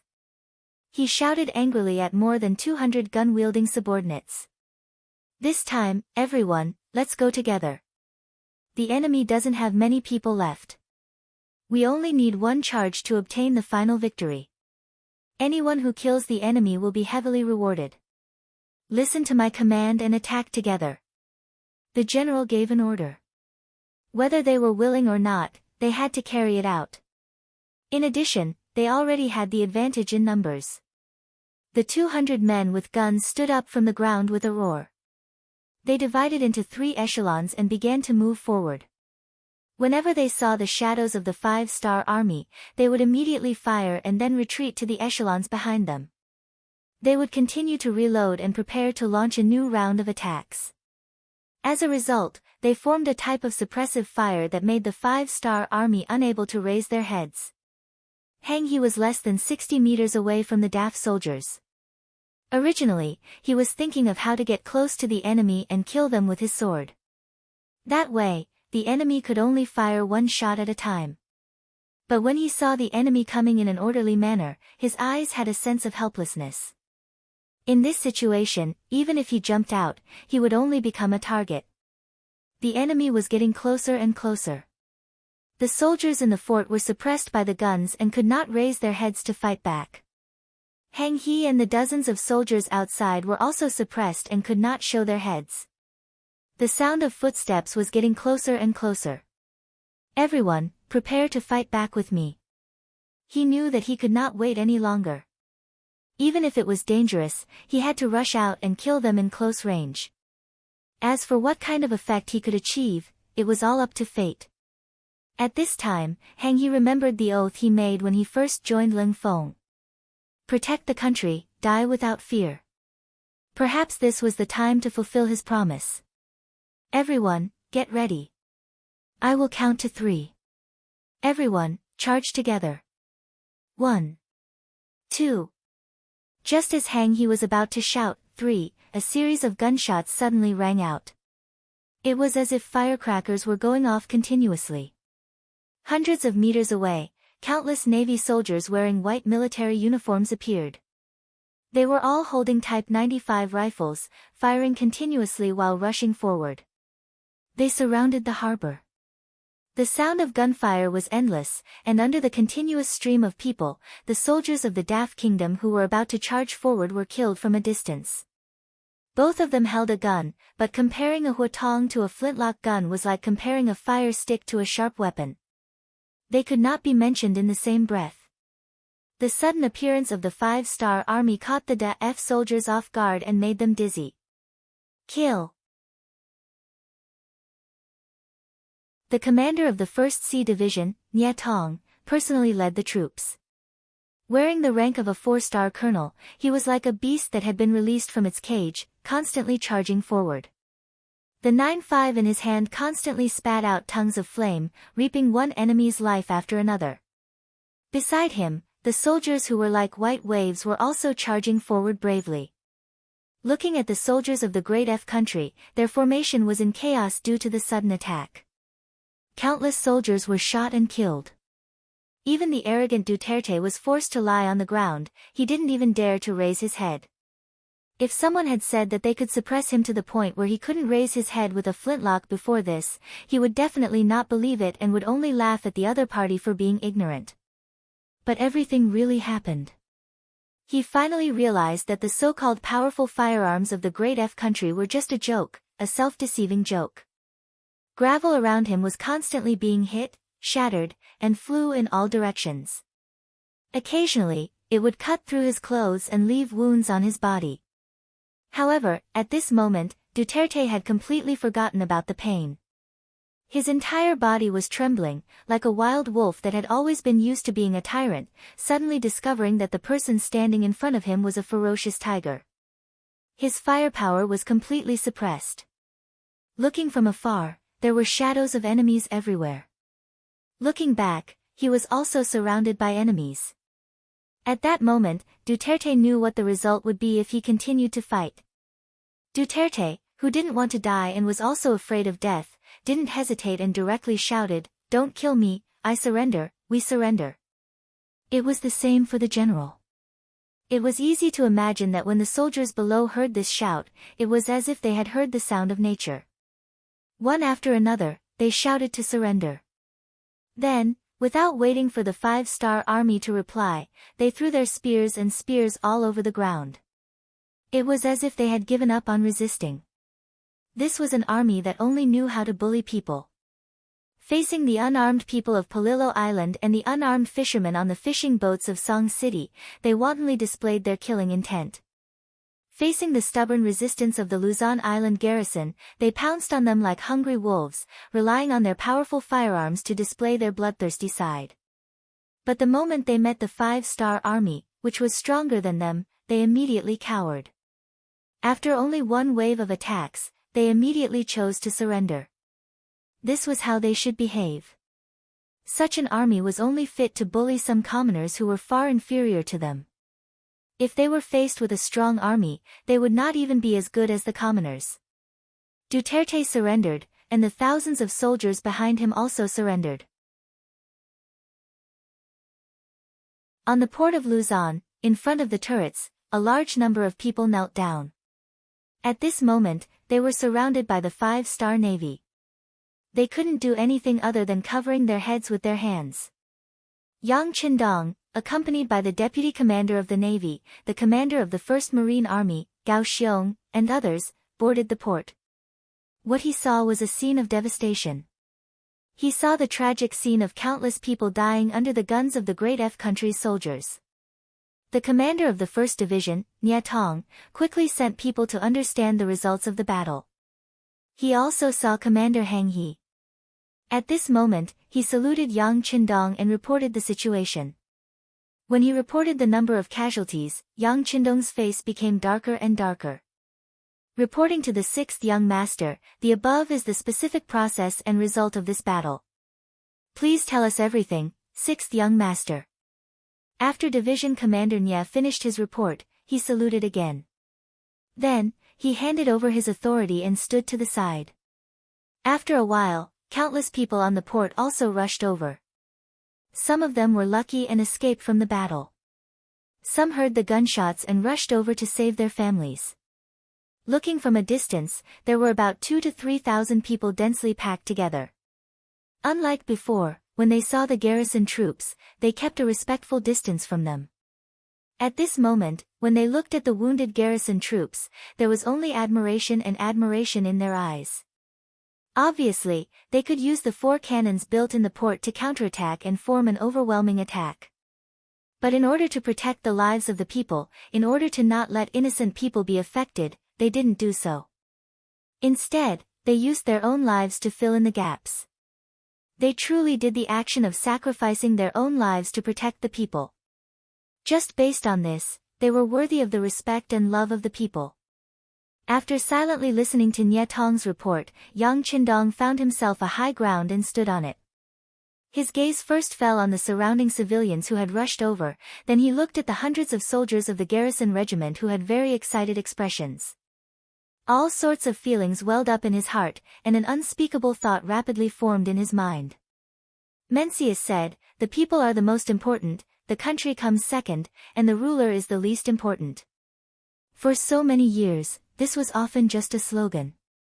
How many people actually did it? But today, the Port Luzon garrison soldiers did it. Our 5-star army soldiers did it. Just now, they would rather face the terrifying gunfire of the enemy, face the danger of sacrificing their precious lives at any time, and would rather use their flesh and blood to resist the enemy than hurt a single person. What kind of spirit is this? This is a spirit where blood is thicker than water. Yang Qindong's voice became louder and louder. This is enough to prove that they treat the people as their own family, as their parents, relatives, and best friends. Only in this way would he be willing to sacrifice his own life rather than harm others.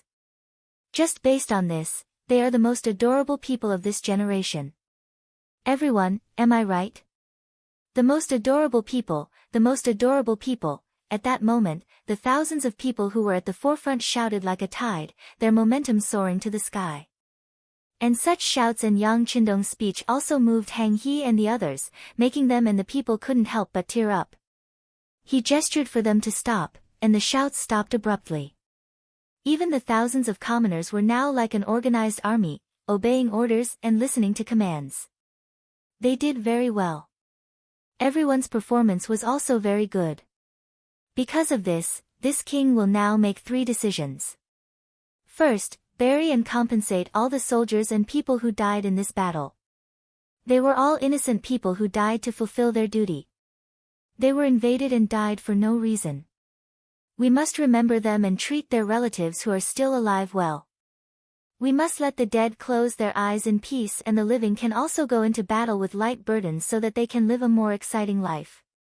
Long live the Southern Martial King, long live the Southern Martial King. What responded to Yang Qindong were the shouts of thousands of people and countless soldiers. Clearly, these words were what they were thinking.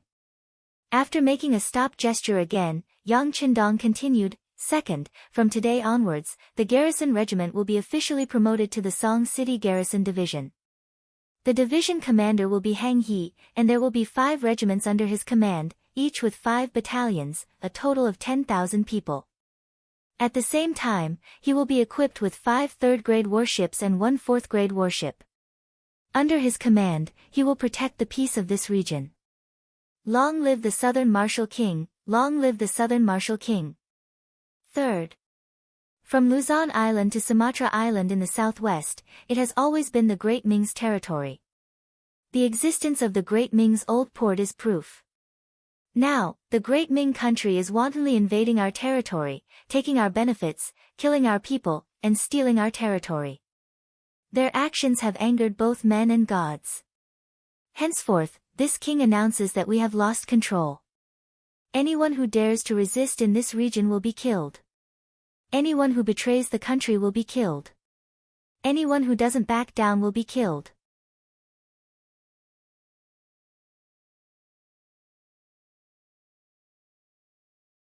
Chapter 10:10. After roaring out the word, kill, Yang Qindong's gaze turned to Duterte and the others. His murderous aura grew heavier as he said, These invaders, they didn't care about killing civilians, they should be beheaded according to their crimes. Next, this king will make a judgment, all the invaders will be sentenced to death, in order to appease the sacrifice of the garrison soldiers and the innocent people of Luzon Port. Now, High 1st Division, please carry it out. Long live the Southern Martial King, long live the Southern Martial King. Once again, the sea of people shouted in unison, representing everyone's thoughts. Duterte and the others who understood the meaning of Yang Qindong's words instantly turned pale. This general was still trying to explain something. You can't kill us, we have already surrendered, we are captives. And I also know many secrets of Daf country, I can provide you with help. Captives, if the ones who lost were the garrison soldiers, and the ones who lost were the people of the port, can you not kill a single one? As for the secrets you speak of, do you think in front of my powerful navy, there is anything that can resist our vanguard? After Yang Qindong asked 2 questions in a row, his voice was cold as he said, There is no need to reason with animals, execute them. All the commoners and garrison soldiers could only watch as over 1,000 people were killed. Blood flowed like a river in the harbor. But for some reason, no one was afraid, on the contrary, everyone was very excited, and many of the civilians were grateful for what the garrison had done for them. They also wanted to do something, they all expressed their desire to join the 5-star Navy, they wanted to use their own hands to avenge their loved ones and friends. Towards the enthusiasm of the civilians, the division commander Nye Tong naturally politely declined. In order to become a qualified member of the Cold Vanguard, one couldn't just rely on a moment of bravery. One had to go through extremely difficult tests and background checks. This was not something that could be done by ordinary citizens. There were also many non-human citizens who could join the Cold Vanguard. And in order to not dampen the morale of the civilians, Nie Tong said, according to what Yang Qindong had taught him, "Folks, you have not undergone specific and systematic training, you are temporarily unable to become a qualified Navy soldier. But as long as you are willing to work hard, there will definitely be opportunities in the future. Now, if you really have the heart, you can do some other work. It is also a contribution." "General, what can we do?" the commoners asked in unison. "There are many things that can be said. For example, you can help the army transport supplies, spread the news of what happened here, and let all the people on the island know that the 5-star army is fighting for the people. You can persuade more people to help our army.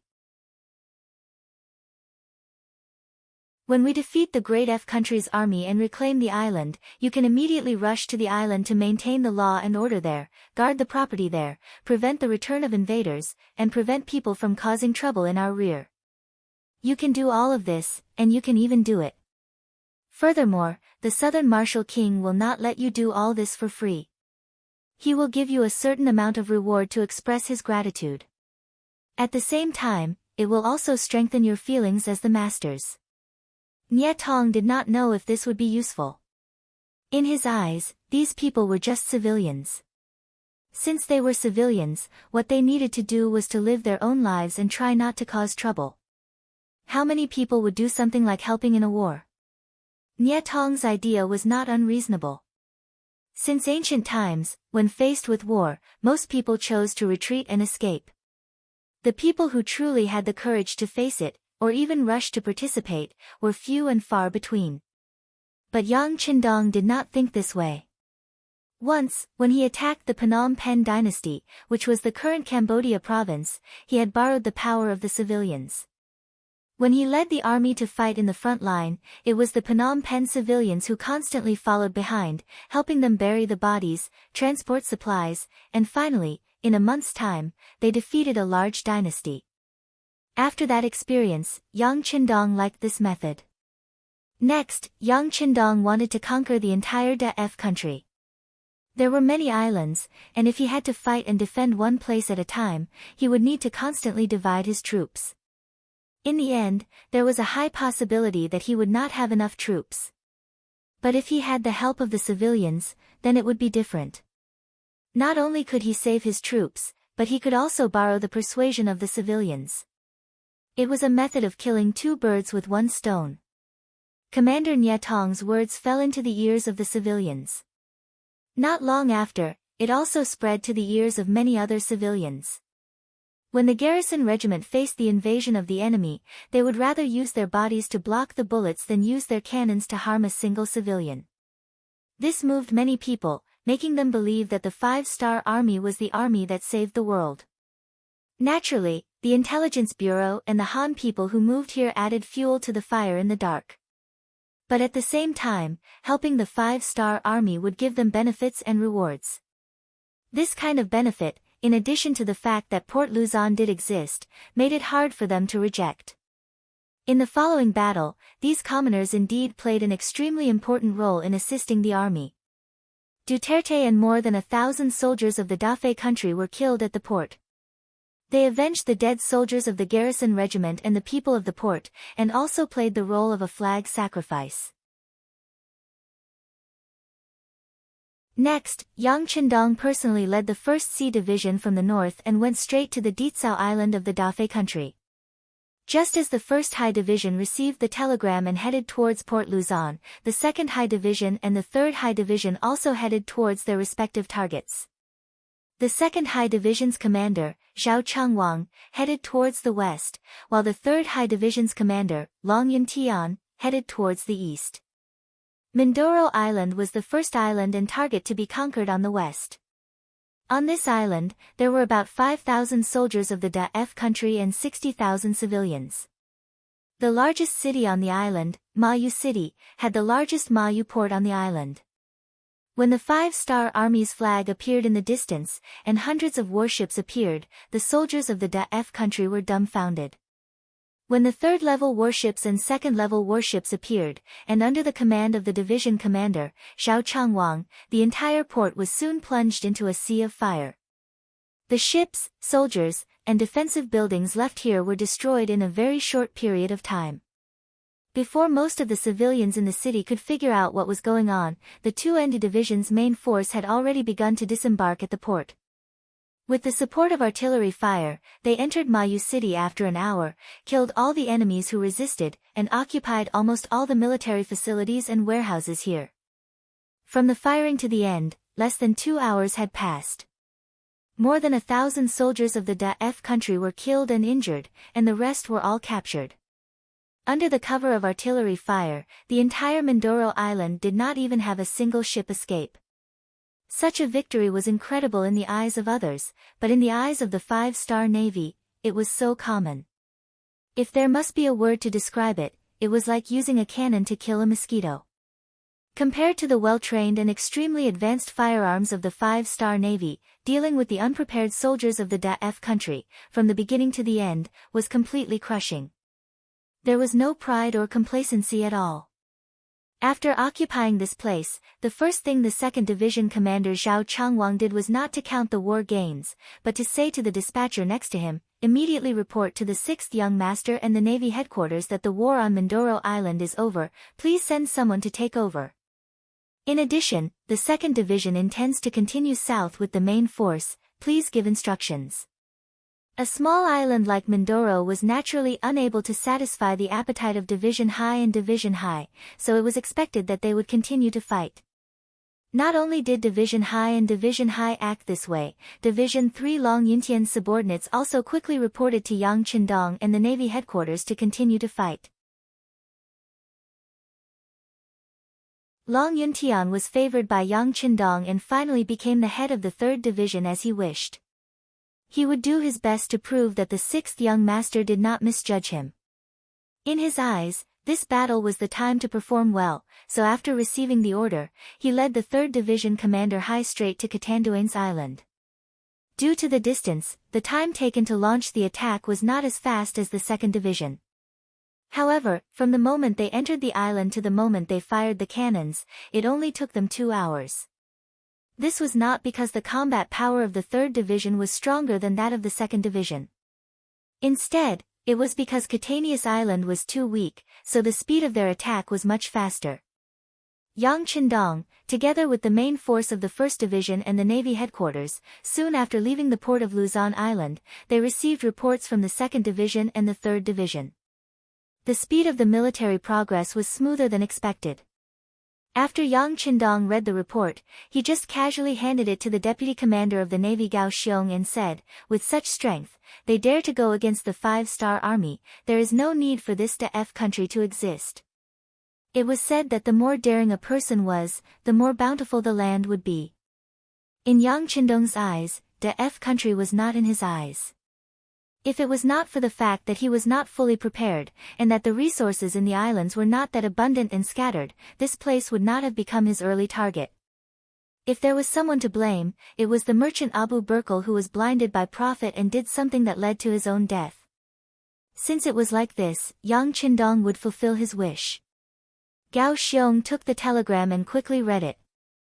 He asked, "6th Young Master, do we agree to their request?" "Yes, but we have to ask them to play it safe and not be reckless. Our intelligence department has sent news that this Western merchant is quite capable. He has also spent some effort to build a naval fleet. Any carelessness could lead to irreparable consequences.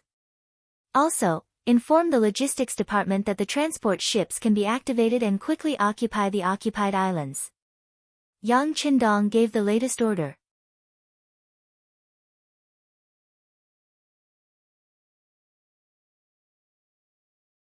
Chapter 10-11. Each team took turns to advance according to their different tasks. The war unfolded in an orderly manner, and the islands belonging to the Daf country were occupied one by one. Due to the slave system implemented by the Great F country, after occupying an island, the indigenous people became the people with the lowest status. When the great F country's soldiers entered the island, they burned and plundered, and did all sorts of evil. This had already aroused the anger of the people. When the 5-star Navy arrived, these people fought to rebel and cooperated with the army's entry, making the progress much smoother. Most of the soldiers of the Daf country were bought by Abu Burkle with money, and most of them were pirates who had been at sea all year round. These people were naturally unmatched when it came to looting, but these people had one thing in common, which was that they didn't know how to write the word loyalty. In their eyes, there were only benefits. If there were benefits, they would naturally join. If there were no benefits, they would run as far as they could.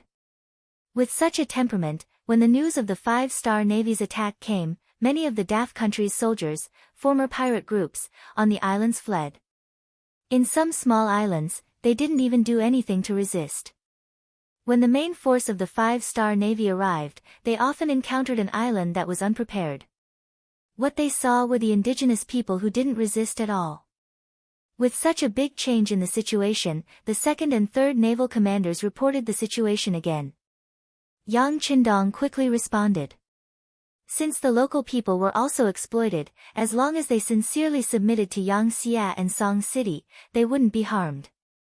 But if anyone showed any hostility to the 5-star Navy, they would be killed without mercy. Those who are not of my race must have different intentions. After so many years of development, in the original Sulu archipelago, only the people in the Luzon area were mostly Han people.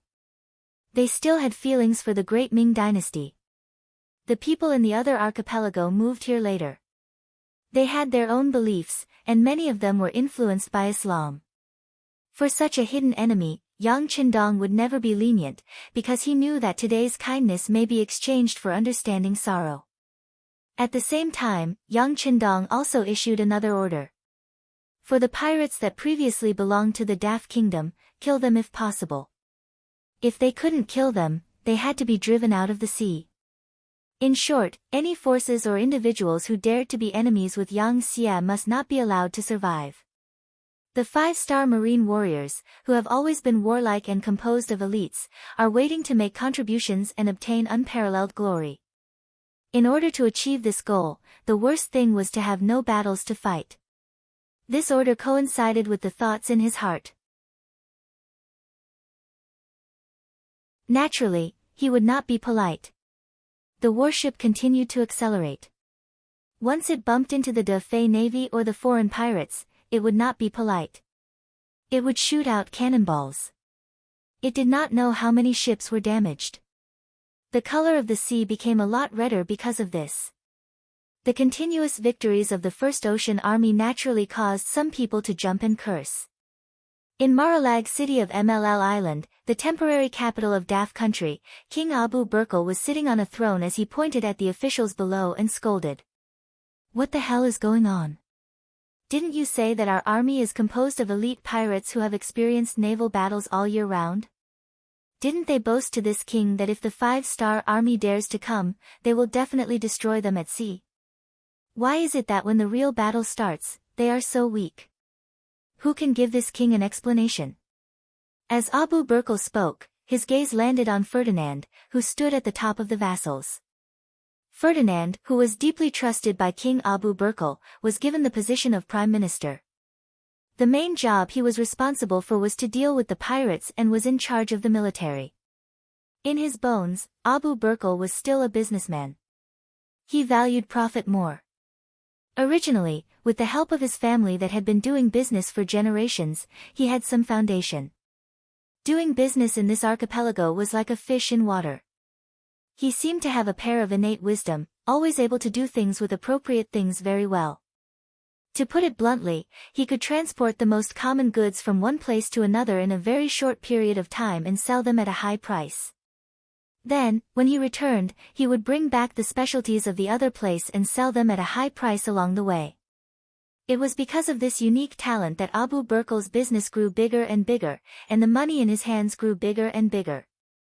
When he had enough money to build a huge army, he met Ferdinand, and the two of them hit it off immediately. Especially when Ferdinand said that he could build a country with financial resources and then use the power of the nation to collect money, Abu Burkle saw a bright path and thus, daft country was born. Who knew that the good times didn't last long? When they just occupied the nearby islands, some of the looted items were still being counted. Before they could be transported out, the 5-star army came and gave them a heavy blow. News of islands and cities being looted came one after another. After spending a lot of money and bribing so many pirates to work for him, this was the result.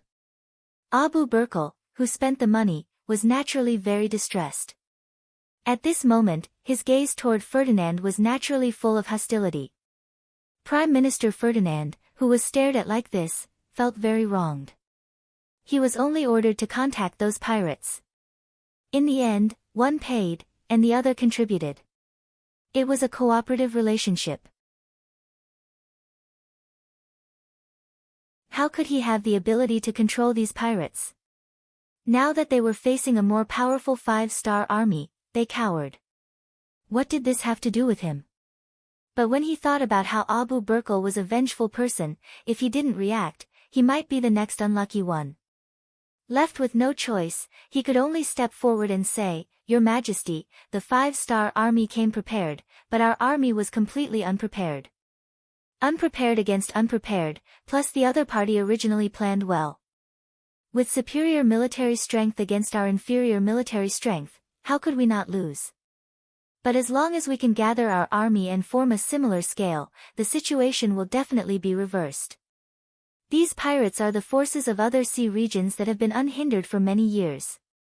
They naturally have their own reasons for being able to dominate a region." "Oh. Prime Minister, are you saying that the 5-star army can be defeated?" Abu Burkle asked with interest. "Yes, Your Majesty. I just said that before, we weren't prepared, so they took advantage of the loophole and used superior military strength to fight against a small army. But as long as we can gather our army and meet force with force, our chances of winning are still very high," Ferdinand said with a face full of confidence. "Good, since that's the case, I order you to contact them now. Gather them and deal a heavy blow to the 5-star army. Can you do it?" Abu Burkle saw that there was a new hope, and his face immediately smiled a little more. "Yes. But I have a request. If you want these pirates to work for you, you need to give them enough rewards, so..." Abu Burkle frowned slightly. Before, in order to invite these pirates to join the Great F country, he spent a lot of money. But at this point, if he didn't continue to pay, these pirates would definitely not listen to him. And once the 5-star army really came, he was afraid that at that time, they wouldn't even have the most basic way to survive. He would also have to leave because of this, and that would be the same as cutting off his path to wealth. A little impatience spoils great plans. Although he wasn't happy, he still clenched his teeth and said, "All right, this king will agree to your conditions. But this time, there can't be any problems. Your Majesty is wise. Your Majesty, please rest assured. Just wait for the good news of my victory." Ferdinand let out a big sigh of relief. He was the one who contacted these pirates, so he naturally knew their temperament very well. They were a group of people who would sell their souls for money. As long as they were given enough money, they would even kill their own family without blinking an eye. It was just dealing with the 5-star army. What was so difficult about it? Ferdinand took the large amount of gold and silver given by Abu Burkle and left the capital. The first place he took the fleet to was Palawan Island in the west of the archipelago. Palawan Island was the westernmost island in the Great F country. It wasn't difficult to get there because it was far away from other islands. Once it was attacked, it could retreat or advance. It also had another advantage. There was a very powerful pirate group here, Qing's pirate group. Qing was originally a pirate giant that sailed around Sumatra. He had close to 1,000 large boats and a crew of more than 60,000 people. Among them, there were 20,000 elites who were good at fighting and desperados. It was a very powerful pirate force. When Ferdinand went to rope him in, he spent a lot of effort. Of course, he also spent a lot of money to invite him to join the Great F country and let him help guard Palawan Island and become the main force supporting the Great F country's western seas. It was precisely because of his understanding of Ma Keqing's abilities that Ferdinand had been the first to seek him out. When he landed on the island and brought with him 10 chests full of gold and silver, totaling up to 500,000 taels of silver, the pirate leader Ma Keqing's face was already beaming like a flower. "Brother Ma, this is our king's sincerity. He also said that as long as you can defeat the 5-star army, he will also give you a third of the loot. How about it?" Seeing that the time was right, Ferdinand said his request. It was only a third of the loot, so it was naturally difficult to move Ma Keqing. This also made him quickly withdraw his smile and said with a very serious expression, "Prime Minister, what do you think we are? A mere 500,000 taels of silver is enough to make tens of thousands of my brothers work for you?"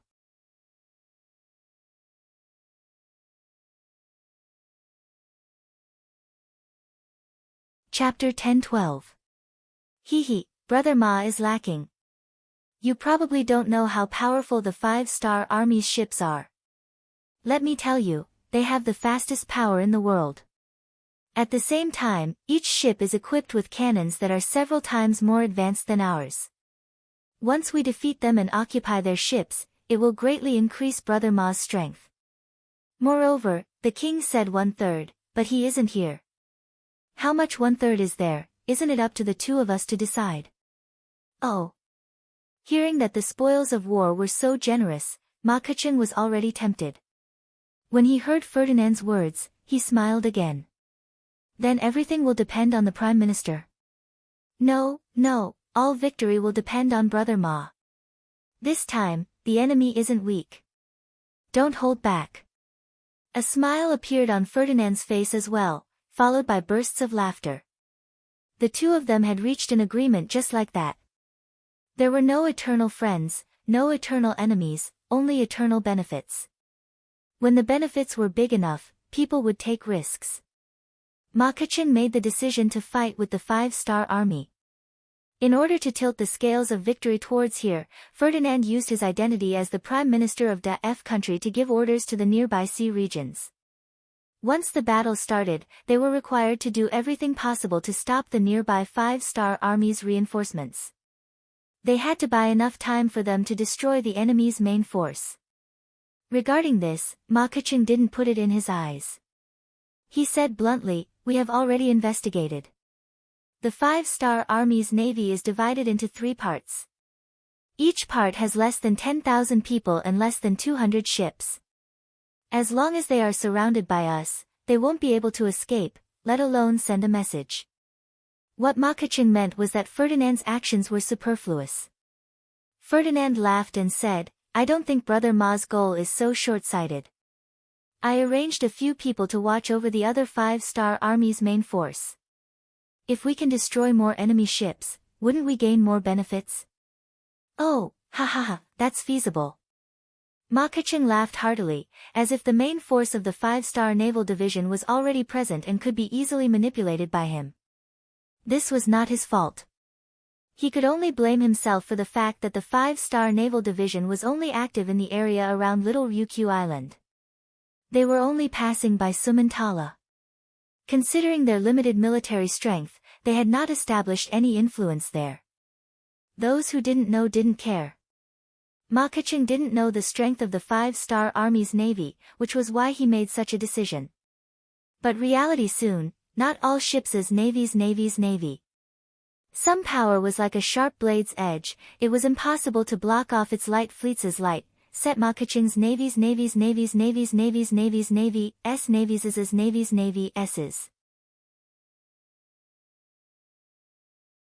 Among them, Ma Keqing led the main force and appeared here.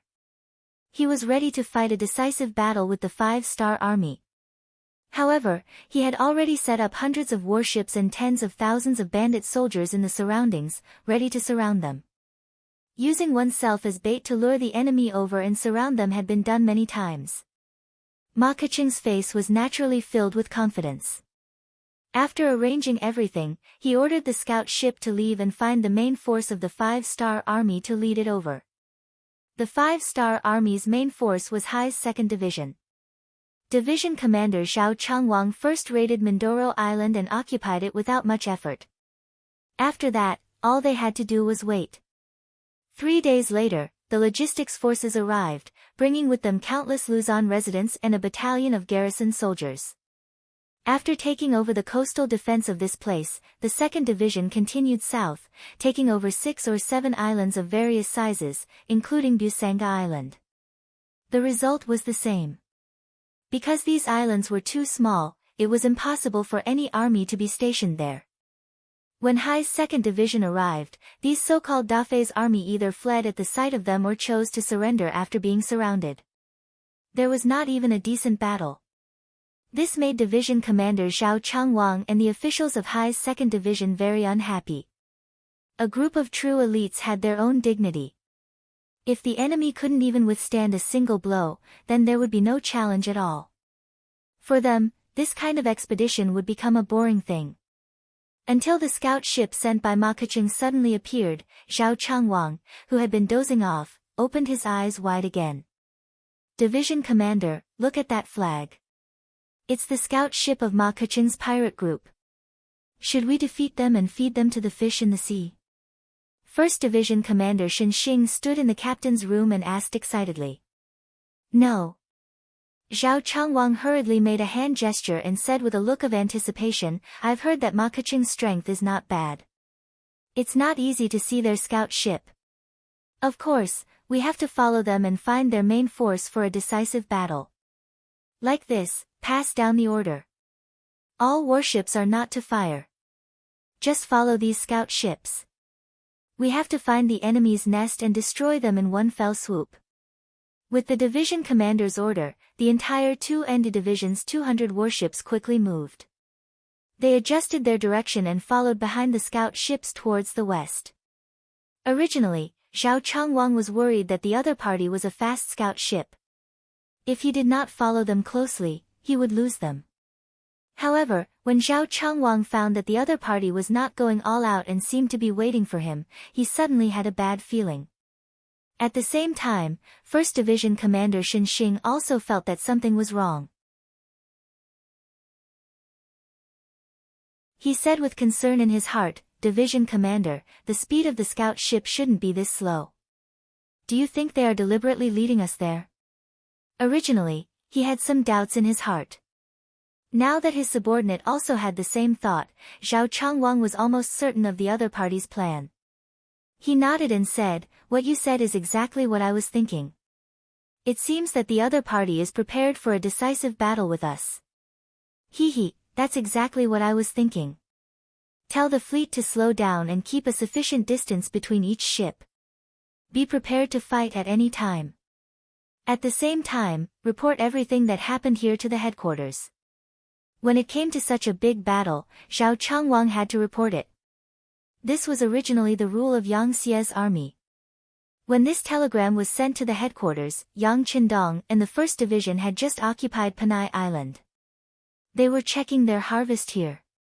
The telegram was sent to Yang Qindong and the deputy commander of the Navy and the 1st Division Commander Gao Xiong. Come on, find out the relevant information about Ma Keqing. Yang Qindong said casually. Beta Persei and a few others quickly sent a thick stack of information to Yang Qindong. This information was provided by the Security Bureau and the CIA. Then the CIA continued to develop, and they already had a certain intelligence system. With 2 departments collecting and providing information at the same time, this would enhance the authenticity of the information and provide a better reference for making correct judgments. Oh. This pirate organization is quite powerful. Looking at the information sent by the 2 intelligence departments at the same time, which was roughly the same.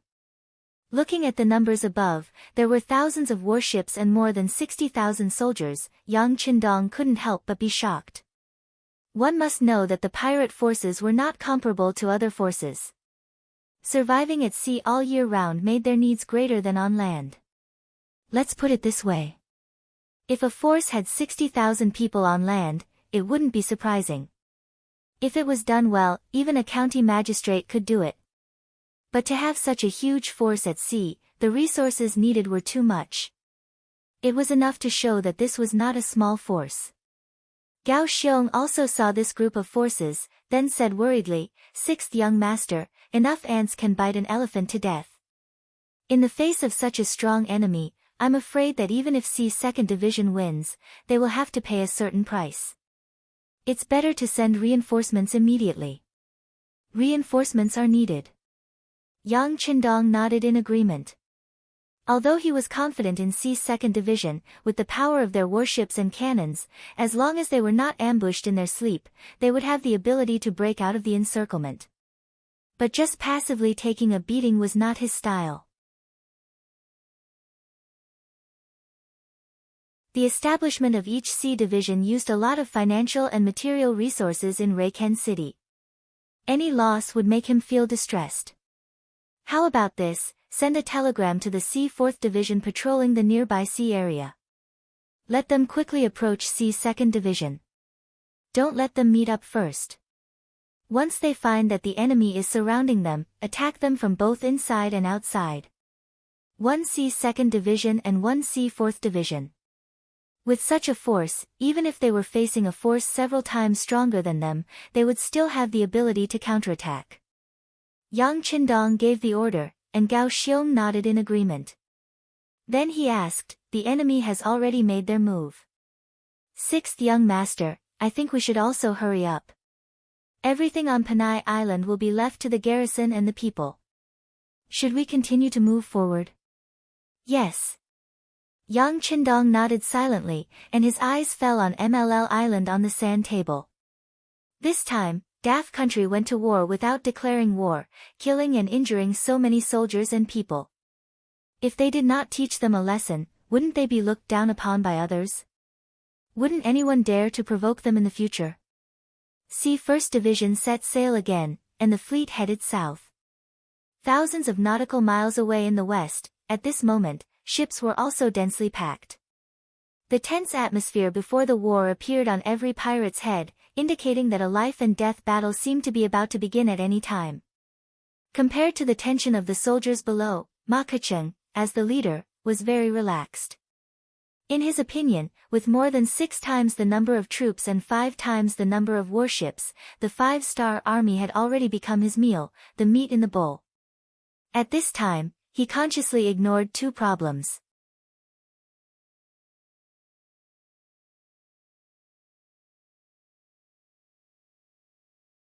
Chapter 10-13. First, the strength of the 5-star Navy. Second, the 5-star Navy has an external communication system that he can't understand at all. He thought that after encircling the 5-star army, the other side will become a lone army. He thought that with the advantage of warships and numbers, the other side will not be his opponent. But he didn't know that at this time, the 2nd C Division has already contacted the 4th C Division. Regarding the decision of the 6th Young Master and the Navy headquarters to send the 4th C Division to join forces with them, although Zhao Changwang has some resistance, he thinks that the 2nd C Division can win. But considering that the number of warships is not equal, once the other side is defeated, they will likely escape. When he can't chase after them, he still agreed with this decision. It's just that Zhao Changwang thought of the 4th C Division as a peripheral force, he didn't think of cooperating with them. He wanted to let the 2nd C Division have their own military achievements. And all of this changed because he entered the encirclement. After discovering that the enemy's scout ship was deliberately luring them into the encirclement, Zhao Changwang ordered all the warships to slow down their marching speed and maintain a good alignment. In the end, 3 days later, the 2nd Division, which was tailing the scout ship, finally found the densely packed enemy ships waiting for them on the opposite side of the sea. Looking from afar, there are no less than 400 warships. This powerful lineup fell into Zhao Changwang's eyes, but he didn't have any fear. Instead, he was very excited. Finally, there is a piece of fat meat in front of him, he can eat to his heart's content. But what happened next changed Zhao Changwang's plan of eating alone. After the 2nd C Division entered the ambush, a large number of enemy ships appeared in his north, east, and south. No matter which direction he looked at, there were about 200 enemy ships. This is 5 times his own strength. In the face of such a situation, Zhao Changwang first had a fierce struggle in his heart, then he quickly made a decision. He called the telegraph operator and said, "Report the situation in front of us to the 6th Young Master and the Navy headquarters. At the same time, inform the 4th Division of the Sea that all the enemies have appeared. They can move now." Division Commander Shen Xing, who was accompanying the 1st Sea Division, shouted. "Our 2nd Sea Division can eat these enemies, why are we still asking the 4th Sea Division for help?" The hidden meaning in Shen Xing's words was, why did they have to give half of the credit to others? Regarding this question, Zhao Changwang's answer was, "The fat meat is too big for us, 2nd Division High, to eat it. If we ask 4th Division High for help, not only will we not eat less, we will eat more. At the same time, we can reduce our losses, so why not?" As the division commander, Zhao Changwang had absolute authority over the military affairs of the 2nd Division. Immediately, he had the telegraph operator issue the order. What he didn't expect was that not only did he receive news that the 4th master teacher had agreed to make a move, he even received praise from the 6th young master. The general gist of the telegram was that Zhao Changwang had always looked at the big picture and had truly integrated sincerity and unity into actual combat. Very good. The 6th young master was very happy and personally rewarded Commander Zhao with a box of Bugnam of Gojosian cigarettes and 100 jars of good wine. Considering the quantity of cigarettes produced, cigarettes became one of the most sought-after goods. Because of the high consumption, even the generals in the army received a monthly quota. As for the Wunan Ace brand that had just been released, it was the best among them. It was not inferior to the influence of the current Zhonghua cigarettes. A box of cigarettes and 100 jars of good wine were given out at once. This kind of reward was sent to the entire Yangxia army through the telegram. Remember, it was the entire Yangxia army. It wasn't limited to the 1st Division High, nor was it limited to the entire navy of the 2nd Division High. As long as one was in the Yangxia army, they were notified of this news. For a moment, while everyone was envious of these benefits, they were even more envious of 2nd Division Commander Zhao Changwang. To be able to receive such a reward from the 6th young master, needless to say, he had already been taken seriously. It could be imagined that in the future, he would have a meteoric rise. Why did Yang Qindong do this? It was very simple to say. He used this proof to tell all the senior officers how important it was to be united.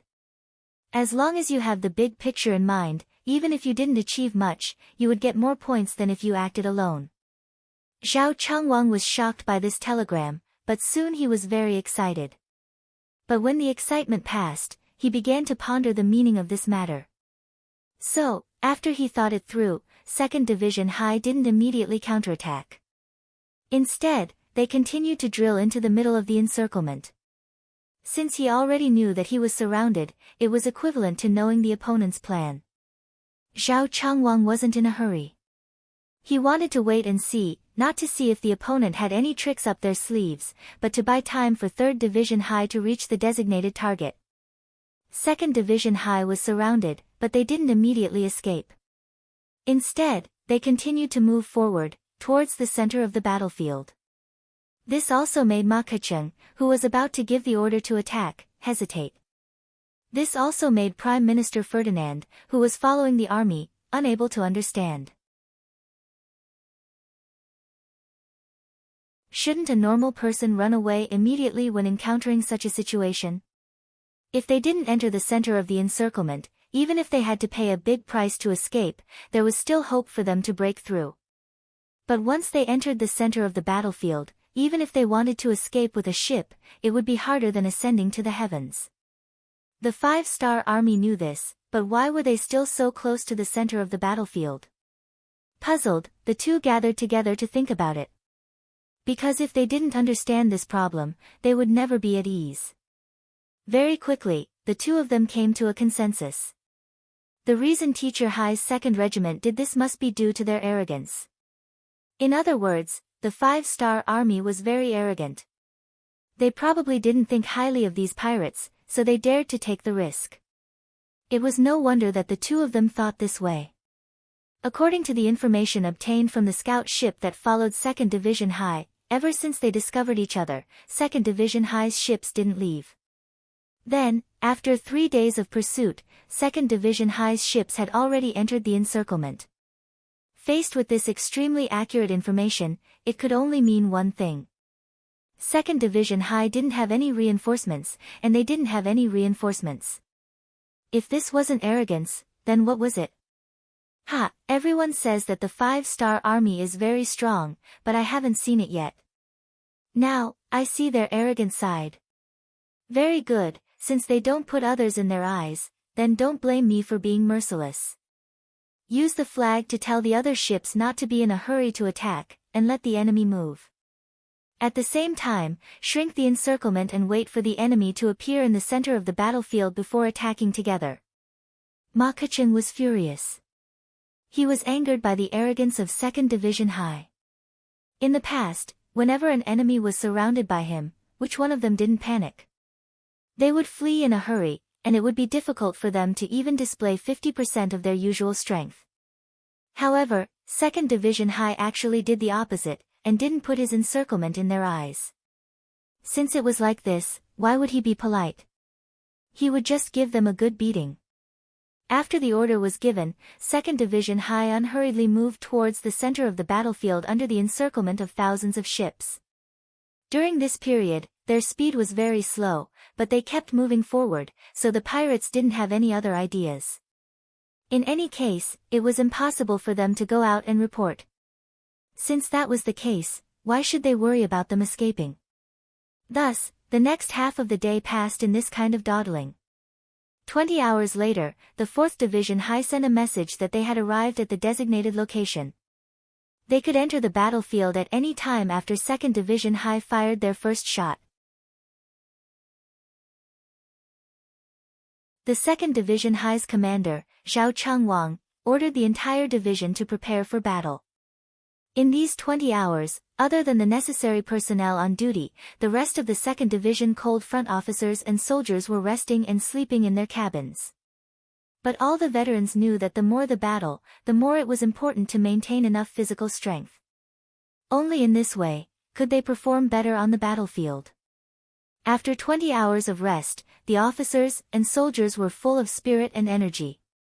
The moment the division headquarters gave the order, the 4 regiments immediately separated, with the division headquarters as the center, guarding the east, south, west, and north, guarding the 4 directions. This was called the 4 directions defensive formation, and it was often practiced during exercises. But this was the first time it was used, and it was also the first time in the history of the 5-star Navy that a division was surrounded. The 4 directions defensive formation was completed in less than half an hour. When the pirates more than 10 miles away discovered their abnormality and began to approach them, the 4 regiments were ready to attack. As the 2nd Marine Division, which was composed entirely of cold front soldiers, other than the transport ships, all the ships were equipped with 100 mm mortars. The advantage of this cannon was that it was small, easy to carry, and easy to move. It could be placed at the bow, middle, or stern of the ship, and could be adjusted according to the direction of the enemy. Moreover, the shortest attack range was 13 miles, and it could be used to kill enemies from a long distance. As for the divisions, they were equipped with 5 level 4 warships. Among them, there was one for the division headquarters and one for each of the 4 regiments. All of the Class 4 warships were equipped with Type 61 100 mm single-barreled naval cannons. Firing rate, 12 rounds/minute, range, 22. 5 kilometers, against the sea, 14 kilometers, against the air, elevation, 85 degrees, weight, 15. 9 kilograms, muzzle velocity, 895 meters per second. This type of 100 mm naval cannon was produced after Yang Qindong took out the finished product from the warehouse, and the Crimson City shipyard gathered countless manpower and resources to research it for 3 years before they succeeded. This type of naval cannon could fire up to 45 nautical miles away, and was currently the strongest cannon developed by the Crimson City shipyard and munitions factory.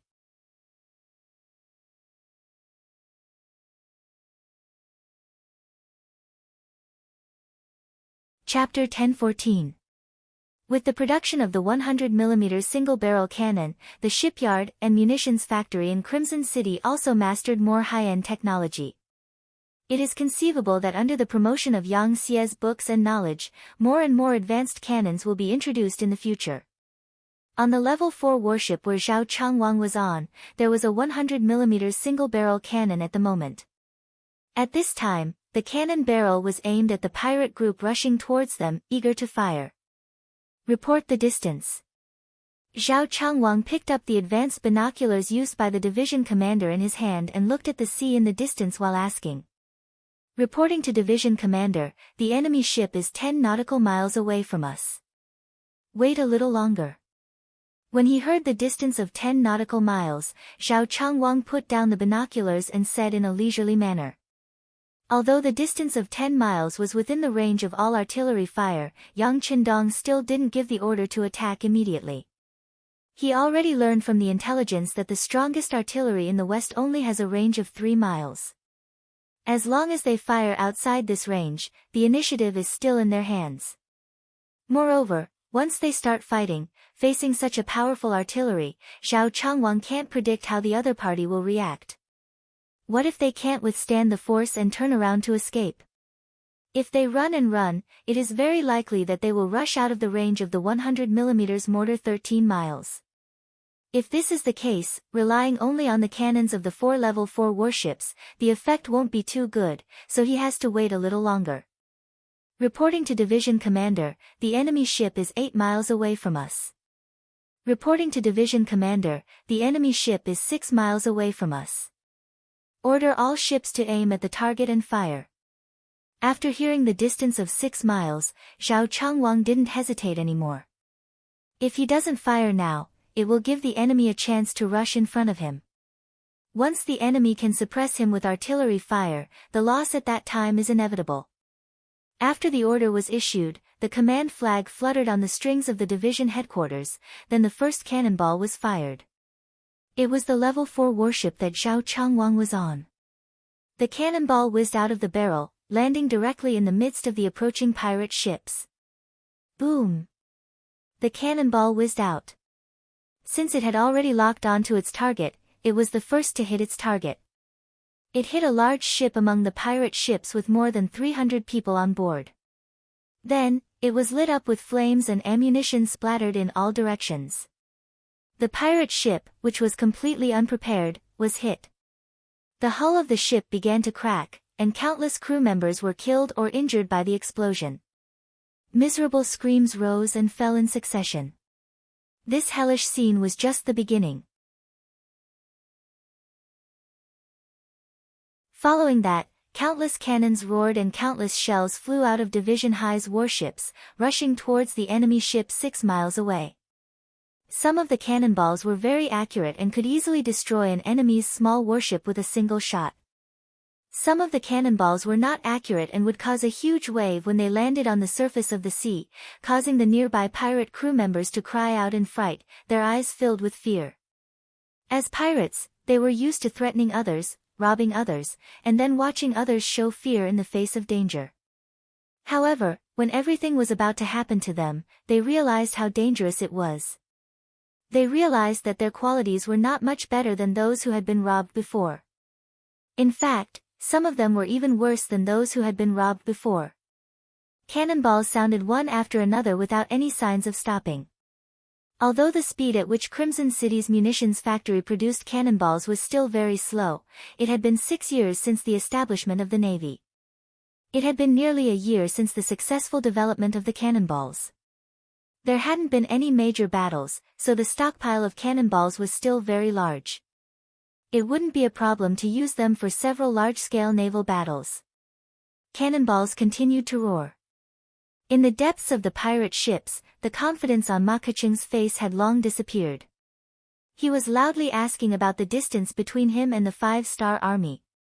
He couldn't believe it. How could the enemy fire a cannonball from such a distance and hit him? All of this was beyond his imagination. To be able to dominate a region and become a pirate organization that Abu Burkle didn't hesitate to recruit, Ma Keqing was very confident in himself. Every day, he saw scenes of the strong devouring the weak. He clearly understood the importance of weapons. For this reason, he didn't hesitate to buy cannons from a passing Western fleet at a high price. Those cannons could fire up to 2.5 miles away. It was definitely a very powerful weapon at that time. Although he also knew that some Western fleets had cannons that could fire up to 3 miles away, he also knew that they would never sell them. Otherwise, wouldn't it mean that they had the possibility to threaten the enemy? But even if it was 3 miles away, once it encountered his wolf pack tactics, it was destined to end in failure. Before the battle, he thought that the 5-star army's cannons could only fire up to 3 miles away. It was because of this that he dared to mobilize all of his forces to surround the enemy. But he didn't expect that the enemy would fire from 6 miles away and give him such a heavy blow. Moreover, it didn't seem like there was only one cannon, but countless. This result made Ma Keqing somewhat unable to accept. At this moment, he was already regretting his decision to become enemies with the 5-star army. Prime Minister Ferdinand, the special envoy sent by Abubakar, was also unable to accept it. He had come here to see how the 5-star naval division was surrounded and annihilated, not to see how they were defeated.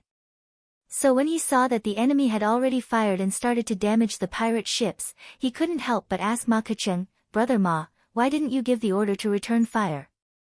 Ferdinand was a civil official after all, so he naturally didn't have a certain understanding of the cannons on the ships. In his opinion, the more ships the pirates had, the more cannons they had. Since the enemy had already fired, all they had to do was return fire. At most, both sides would suffer. Ma Keqing, who was already in a bad mood, saw that Ferdinand dared to question him and immediately said with a face full of anger, "Return fire. Our cannons can't hit the enemy at all, how can we return fire?" "What? Don't tell me that the 5-star army's firearms are already so advanced." Ferdinand finally understood and casually said a sentence to remind Ma Keqing. Previously, he said that to the pirates, the greatest benefit wasn't the 500,000 taels of silver given by King Abu Bakr, but the powerful firearms and cannons of the 5-star army. Regarding this, Ma Keqing heard it, but didn't pay much attention to it. But now, he finally understood the meaning of this sentence, and a bold idea spontaneously rose. "Ha, the enemy's cannons are really good. If I can use them, then won't I be able to casually attack the Western merchant ships passing by here? When that time comes, won't my wealth be inexhaustible?"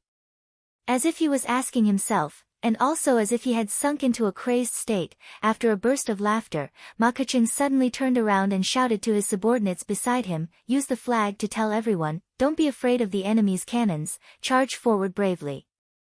As long as we can advance 3 li, victory will belong to us. When that time comes, we will have even more powerful cannons. When that time comes, no one in this sea area will be our match." Ma Keqing's shout also stimulated his subordinates, and they shouted loudly as they went out to spread the news. This gave direction to the pirate ships that were already in chaos. To be able to become pirates and survive well, this originally proved that they were superior to ordinary people. Not to mention, for a great pirate like Ma Keqing, to be able to organize a formation of 60,000 men, it was enough to prove his strength and the strength of his subordinates. Initially, facing the sudden attack of the Second Sea Fleet, they were indeed stunned. That was because they were not prepared and did not know that there were cannons that could shoot so far. In addition, Ma Keqing did not give any new orders, so they could only wait in panic.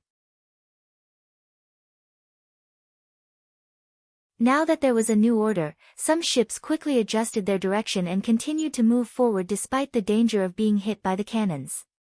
At this moment, through the binoculars, one could even see the red faces of many people.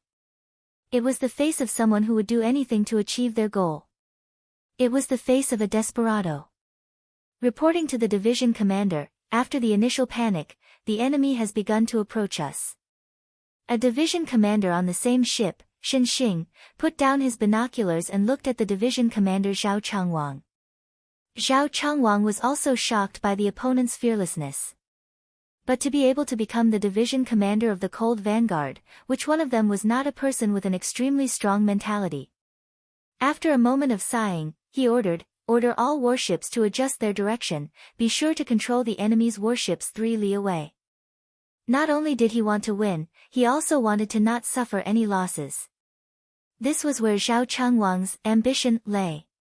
Although it was said to be ambition, under the advantage of powerful cannons, who could say that this was an impossible task?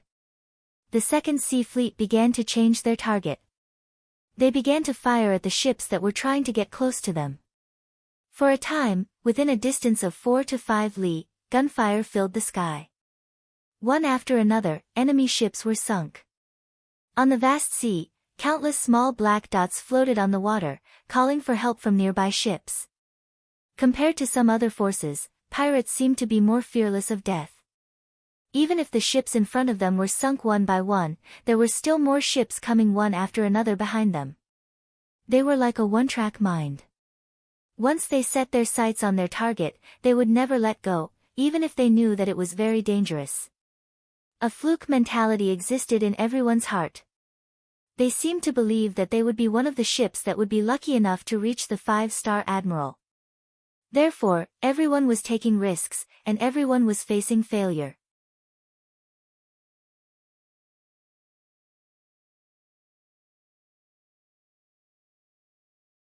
Chapter 10-15.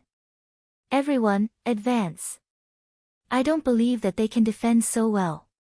On the pirate ship, Ma Keqing's eyes were red with anger. It wasn't because of lack of sleep, but because he was anxious and impatient. Ma Keqing had experienced hundreds of battles in his life. Some of them were as dangerous as today's battle, so he was still betting. He bet that with the advantage of numbers, he could win in the end. However, all of this was disrupted and defeated by another piece of news that came out of nowhere. All the pirate ships continued to advance according to his orders, especially the fast scout ships. Although they didn't have any offensive capabilities, they had the advantage of being extremely fast. Once such ships appeared, it was really difficult to be targeted by the cannons. They became the first pirate ships to reach the 3-mile mark. Finally, there was a ship that entered the 3 li radius. This was equivalent to giving the other pirate ships a shot in the arm. For a time, the other ships were influenced by this and also madly accelerated. It was as if they wanted to rely on their numbers to win. But at this moment, when their hearts were filled with hope, suddenly a large number of cannons roared behind them. Then, more ships with the 5-star red flag joined the fray. They were the Sea's 4th Division that was ordered to come to the rescue. At the beginning of the war, the Sea's 4th Division was ordered to patrol this area to prevent people from taking risks and attacking the coast of Cambodia that had just been conquered by Yang Xie. It was because of the special position of the Sea's 4th Division that Yang Qindong gave them the opportunity to participate in the war. When he received the order, the commander of the Sea's 4th Division, Ding Yan, was naturally very excited. He immediately left the 4th Division to continue patrolling, while the other 3 divisions and a division's battalion headed straight for the designated area. The cooperation of the Sea's 2nd Division bought them time, and they finally arrived in time for the battle. They finally appeared when the battle was at its climax, and then they dealt a heavy blow to the unprepared pirate ships. The sudden appearance of the Sea's 4th Division caught the pirate ships off guard. When the cannons fell again, the pirate ships were horrified to find that it wasn't the enemy that was being surrounded, but themselves. What was even more frightening was that the 5-star army's ships had appeared out of nowhere. Their cannons were spreading out in a very irregular manner. They had actually discovered that there was no safe zone in this area of the sea. Unlike the previous Naval Division High's 2nd Naval Division, they first attacked the leading ships of the pirate ships, then attacked the ships that wanted to come within 3 miles of them. This way, as long as they didn't charge at the front, they wouldn't be in danger of being hit by the cannons. This was also the reason why a large number of pirate ships didn't panic. The appearance of Hai's 4th Military Division broke this rule. When no area was safe, some people with weak wills began to waver. Not all of the 60,000 pirates were elites. Only 20,000 of them were truly loyal to Ma Keqiang. The remaining 2/3 were only here to make up the numbers and temporarily find a place to stay. Such a person would naturally have no problem fighting a smooth battle, but once they encountered a serious obstacle, their mentality would collapse at any time. Just like when Hai's 4th Military Division suddenly appeared and gave a heavy blow, the mentality of many pirates began to collapse. The direct result was that some of the more courageous people, those who valued their lives, suddenly separated from the group of pirate ships and directly fled to the distance. Some things can be contagious. Just like on the battlefield, when everyone is rushing to advance, as a member, you will consciously or involuntarily follow them. On the contrary, if someone starts to flee, your brain will also be affected. Under the herd mentality, you will even have the same reaction and turn around to escape. Even more people don't know why they fled. You are like the current situation on the surface of the sea. Once the first pirate ship escapes, there will be a second, a third, a fourth. Until there are more and more of them, affecting the mentality of more people and more ships. The sudden appearance of the escaping ships in the army, and the trend of more and more ships appearing, this scene was seen by Ma Keqiang on the command ship. He had a very bad feeling. It must be said that he had seen this kind of thing many times, but usually it was the enemy escaping. This was the first time that his subordinates had escaped.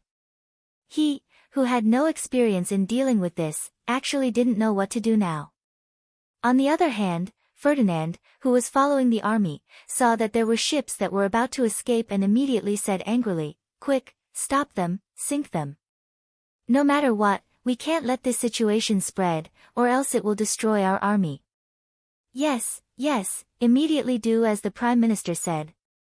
Ma Keqiang, who was reminded, also thought of something. He wasn't afraid of the ships escaping, but he was afraid that everyone would follow suit. If that happened, he would quickly become a commander without an army, and that would be really dangerous. Therefore, the pirates who had been beaten up finally had the chance to fire their cannons. However, their target wasn't the 5-star Army's naval division, but their own people. The sound of the cannons rang out, hitting the escaping ships one after another.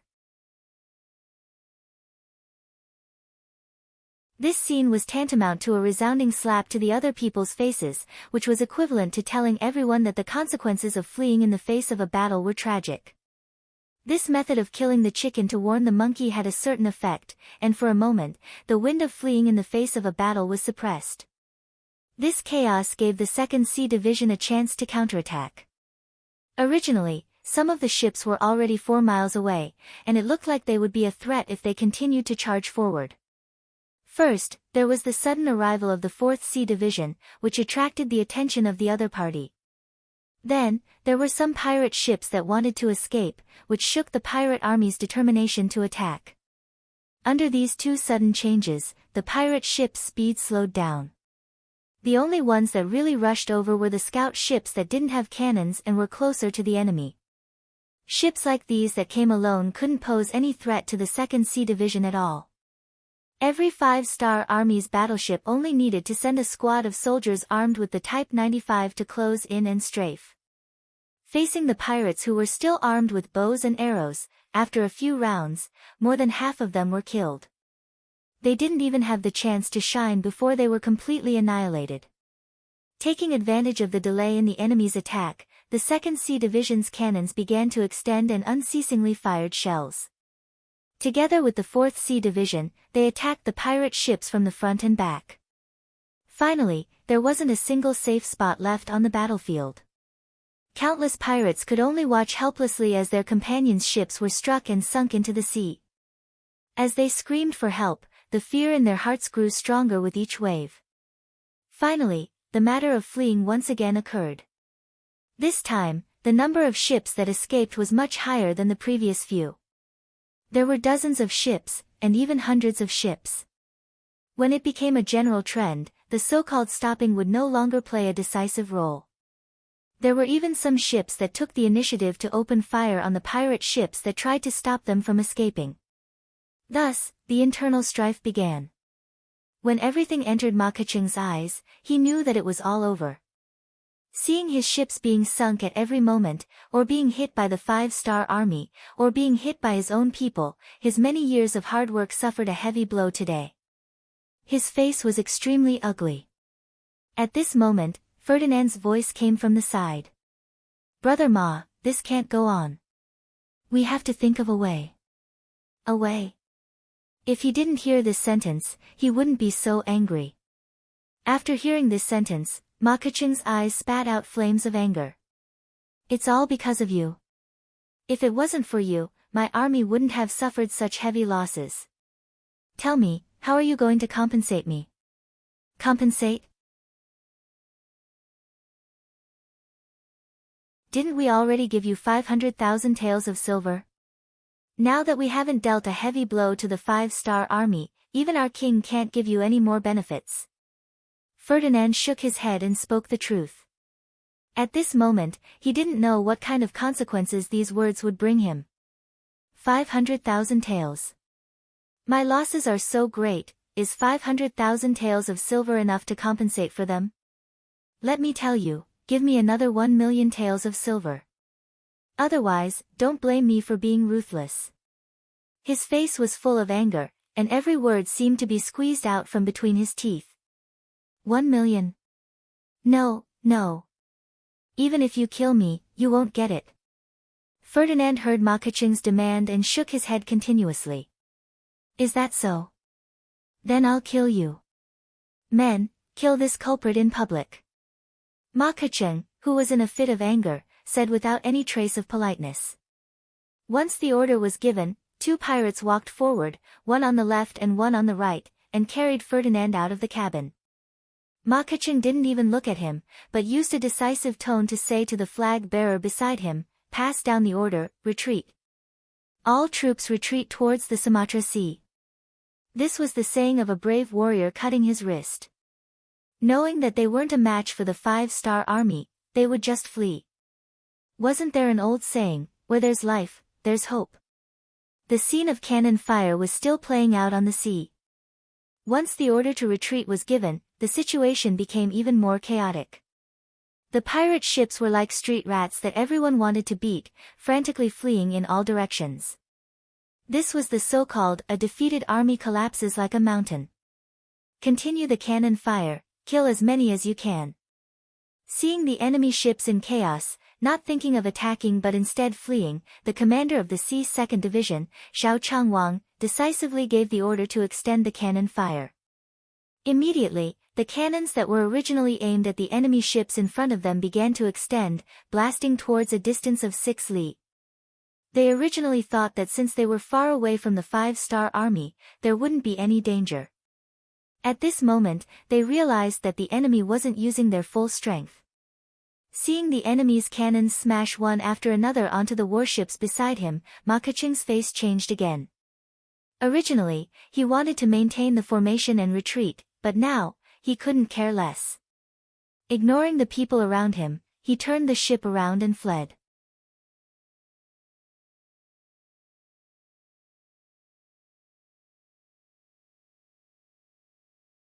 Chapter 10:16. Naval battles were different from land battles. It wasn't as if you could just aim at a target and it would be difficult for the enemy to escape. Just like now, as Ma Keqing's ship continued to accelerate and change direction, it was very difficult to lock onto him. As for chasing after him, it was even more impossible. This area of the sea was filled with destroyed ships. There were also some ships that surrendered because they were too cowardly. They blocked the way and also blocked the 5-star army's path to chase after Ma Keqing. Ma Keqing escaped and the battle finally ended before the sky turned dark. This battle on the ship, which lasted for more than 10 hours, had greatly destroyed the strength of this pirate leader. According to the post-battle statistics, there were more than 300 ships that were destroyed in this battle.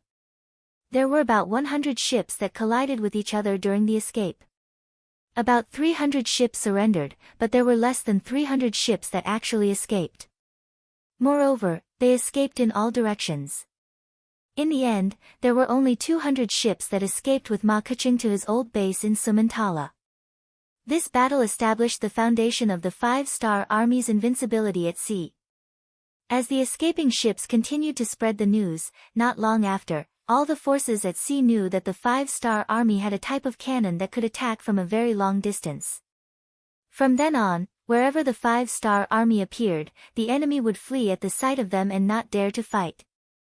When the sky turned dark, the 2nd and 4th Naval Division's telegrams of victory were sent to Yang Qindong. Good, commendation, commendation. Yang Qindong's face revealed a carefree smile when he saw that Hai's 2nd Division and Hai's 4th Division were unscathed. The vice commander of the Navy, Gao Xiong, also had a proud smile on his face. 6th Young Master, this is all thanks to our advanced weapons. Yes. Knowledge is power. This is the perfect embodiment. If it weren't for the combined efforts of the munitions factory and the shipyard, we wouldn't have been able to achieve such a great victory. How about this, at the same time send a telegram to the Crimson City Palace and the City Lord's mansion to commend the researchers in the city. Taking advantage of the situation, Yang Qindong intentionally raised the value of the intellectuals. Regarding this, the other officers naturally did not have any doubts. Facts spoke louder than words. In this battle, the advantage of advanced weaponry was perfectly demonstrated. They should be commended. When the news of the battle outside of Palawan reached Crimson City, there was a sudden surge of technology. Many ambitious youths applied for the first academy of the Yang family in Crimson City, hoping to learn some advanced knowledge so that they could serve Yang Xia in the future. The consequences of this battle weren't limited to this. Hundreds of pirate ships fled to various places in panic. The news of the Five-Star Army's naval artillery being abnormally powerful quickly spread out. Some of the forces and organizations that originally wanted to compete with the Five-Star Army became hesitant. In particular, the pirates who escaped deliberately began to exaggerate the power of the Five-Star Army in order to prove their innocence. They took the initiative to say that their artillery could hit more than 10 miles away, dozens of miles away, or even hundreds of miles away. In the islands controlled by the Big F country, there were ships leaving every day to break away from the control of the Big F country. They just didn't want to be enemies with the Five-Star Army and not become their next target. Taking advantage of this east wind, the three navies went south and subdued several islands. 10 days later, the three divisions of the First Sea Army appeared in the outer waters of MLL Island and surrounded the island from three sides. In order to avoid unnecessary losses, Yang Qindong used the strategy of encircling three sides and blocking one side. This gave the other side a glimmer of hope to prevent the enemy from fighting to the death. The Big F country's capital, Marilag City, was adjacent to Davao Bay in the future. There was a large port here where the 500 ships that belonged to Abu Berkel were docked. This was also the power that belonged to him and was also the last power in Abu Berkel's hands. The news of Ma Keqing's defeat was spread a few days ago. When he heard this news, Abu Berkel's face was full of disbelief, and then he felt as if he was sitting on pins and needles.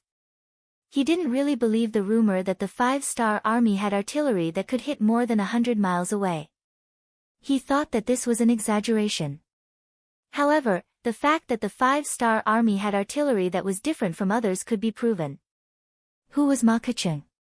He had joined the pirates in his youth and later on became a giant of a region. He had fought countless naval battles. If it wasn't for the powerful artillery of the Five-Star Army, how could they lose so quickly and so miserably? According to this, if Ma Keqing wasn't a match, then he naturally wasn't a match either. Right now, the wisest choice was to run away. However, as a merchant, Abu Berkel was filled with gambling spirit and wanted to gamble again. Abu Berkel didn't choose to leave right away. He sent an envoy to negotiate with the Five-Star Army. In his eyes, money was omnipotent. He wanted to use silver to buy his life. However, this time, he offered 2 million taels of silver. He didn't believe that the Five-Star Army wouldn't be moved. If it was any other organization or power, they definitely wouldn't turn a blind eye to 2 million taels of silver. However, in Yang Qindong's eyes, it wasn't much. At the very least, he wouldn't stop his military plans just because of this amount of silver.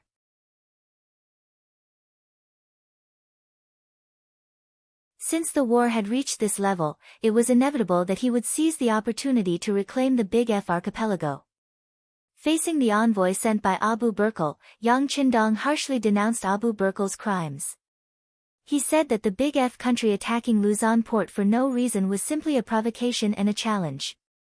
The Five-Star Army wasn't afraid of any challenge. This time, the Five-Star Army's revenge was extremely righteous. It was impossible for them to retreat. As the king of the Big F country, Abu Burkle, who made a mistake, had to immediately surrender and accept the trial of the dead soldiers and families of the people in Luzon. After rejecting the offer of silver taels for peace talks, the emissary returned to MLL Island dejectedly. After that, the entire island went into a defensive posture. The 500 warships in the harbor also took advantage of the harbor to hide, giving people the impression that they were sharp blades in their sheaths, ready to be drawn at any moment to take people's lives. Not only that, Abu Burkle also issued a request for help in the name of the king of the Big F country. He said that no matter who it was, as long as they could help him defeat the Five-Star Army, he would reward them with 5 million taels of silver. As soon as this news came out, some of the large and small forces in the nearby waters became restless. 5 million taels of silver was definitely not a small amount. As the saying goes, people die for wealth. This naturally aroused the greed of some people. The Five-Star Army was about to become the target of public criticism. This is not normal. This is definitely not normal. In the cabin of the War God No. 1 warship, Yang Qindong looked at the collected information from all sides and frowned. Abu Burkle's provocation this time did make Yang Qindong a little angry. However, as he took the opportunity to fight and continuously occupied many islands, his anger was not as strong as before. Instead, he had to thank the other party for giving him a legitimate excuse to send out troops. In Yang Qindong's eyes, Abu Burkle wasn't someone who had to die. He also didn't want to leave a tyrannical impression on the other forces after this battle. Giving Abu Burkle a way out would give him a better reputation. In his mind, once the negotiations broke down, the other party would have some common sense and should have fled. This way, MLL Island would be in his hands and the war would be over. However, not only did the other party not leave, but they also showed a look of fighting to the death. Their funds even increased from the original 2 million taels to 5 million taels. With all these abnormal changes, Yang Qindong began to have doubts in his heart. As the saying goes, if things are abnormal, there must be a demon. If people are abnormal, there must be a knife. There must be something that he didn't understand. Otherwise, Abu Burkle wouldn't have chosen to defend the island and would have fled long ago. Investigate. Send a telegram to the Security Bureau and CIA members on the island. They must find out what made Abu Burkle not avoid the battle and insist on fighting to the death. Since he couldn't figure it out, he might as well give the task to someone who could complete it. Putting aside the doubts in his heart for the time being, the deputy commander of the Navy, Gao Xiong, asked, 6th Young Master, the 2nd Division and the 3rd Division have sent a telegram, asking when to launch the general attack on the island? There's no need to rush. Let's wait and see if there are people who are willing to sacrifice their lives for money. If there are, we'll take advantage of this battle to finish them off, Yang Qindong said unhurriedly. He had heard that Abu Burkle had offered 5 million taels of silver for help. He wanted to see if there was really someone who would make an enemy out of him for the sake of money. If there was, such a person would definitely be a hidden danger. It would be better to eliminate him as soon as possible. Knowing that the 6th Young Master was going to fish, Gao Xiong agreed and turned around to take position. He needed to send out some small reconnaissance ships to check the surrounding waters so that if something happened, he could react in advance. Laosa's provincial capital, Wanxiang City. For a while, the provincial commander, He Guang, had been feeling uneasy. His bodyguard captain, Yan Jiang, had been missing for more than a month. Even though he had sent many people to investigate, there was still no news. His intuition told him that something must have happened. He had no choice but to report the matter to the provincial governor, Wan Shaochen. Wan Shaoqian also knew Yan Jiang. Many times, He Guang had sent him to deliver important documents. He felt that Yan Jiang was a very upright person. His identity was also special. Wan Shaoqian felt that Yan Jiang must have discovered something. His disappearance wouldn't be so simple. Daring to attack the bodyguard captain of a Laos general, needless to say, this was not a small matter. Wan Shaoqian immediately handed over the task to the Security Bureau's branch in Laos. Just 7 days later, the Security Bureau sent back news that Yan Jiang and the 6 bodyguards were last seen in Hai Qing's residence.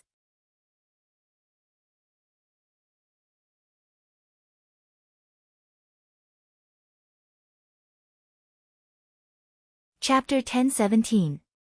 It had to be said that Hai Qing was quite capable.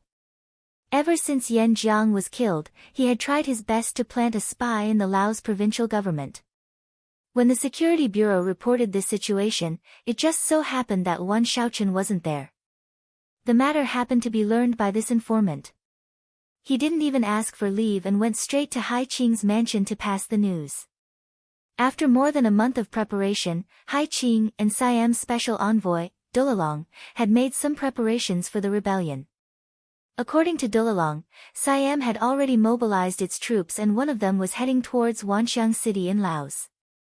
His mission was to find a way to control Wan Shaoqian and He Guang and cause internal strife. It was also at this time that the planted informant came and reported the results of the Security Bureau's investigation. Hai Qing was shocked.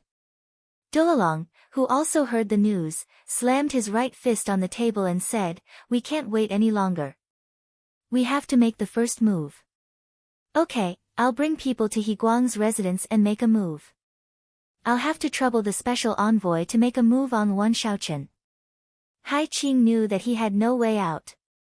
If he did not make the first move, he would not be able to survive.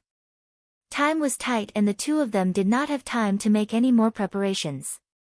They gathered 100 men of sacrifice and Hai Qing brought half of them to General He Guang's residence.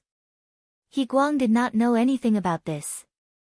When he was in his residence, he suddenly received news that his deputy general, Hai Qing, had something important to discuss with him. He Guang did not think much about this deputy general and ordered him to come in. In the main hall, Hai Qing appeared with a nervous expression. When he saw that there were 2 bodyguards in the hall, he said hesitantly, "General, regarding Captain Yan Jiang's disappearance, your subordinate has already found out the reason." "Oh." Hearing that it was about Yan Jiang, He Guang's expression turned serious. He then waved his hand and dismissed the 2 guards. He said, "Okay, there is no one else here. General Hai, you can tell me what happened." "General, the situation is like this," Hai Qing said as he walked closer to He Guang. "Actually, I killed Captain Yan Jiang with my own hands."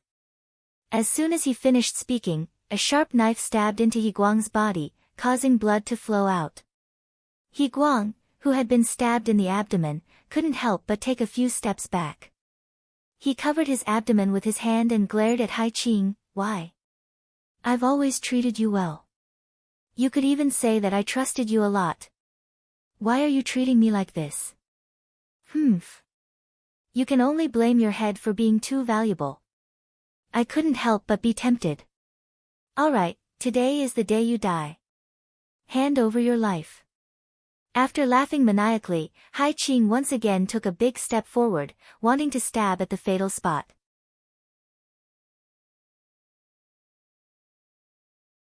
However, a black hole suddenly appeared in front of him and closed in a flash.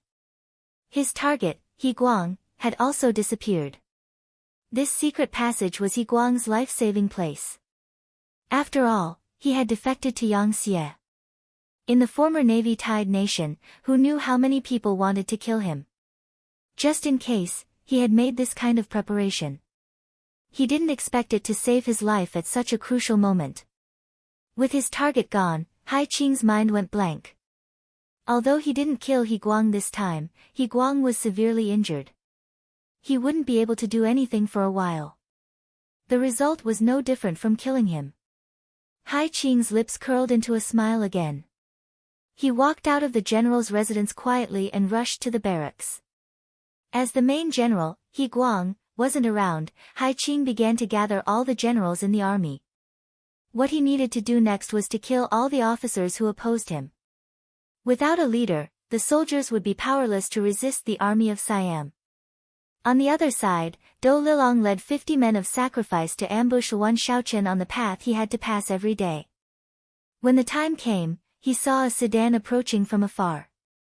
Standing around the palanquin were 10 soldiers in green military uniforms. Dou Lilong, who had done his research, knew that Wan Shaoqian was highly valued by Yang Qindong. He had sent the most elite soldiers, Ling Feng, to guard him.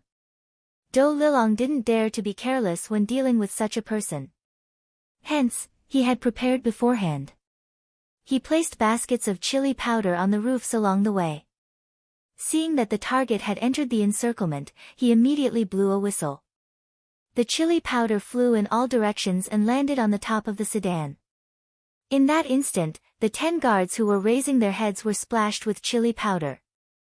The extremely destructive chili powder entered their eyes and noses, causing them to lose the ability to fight in an instant.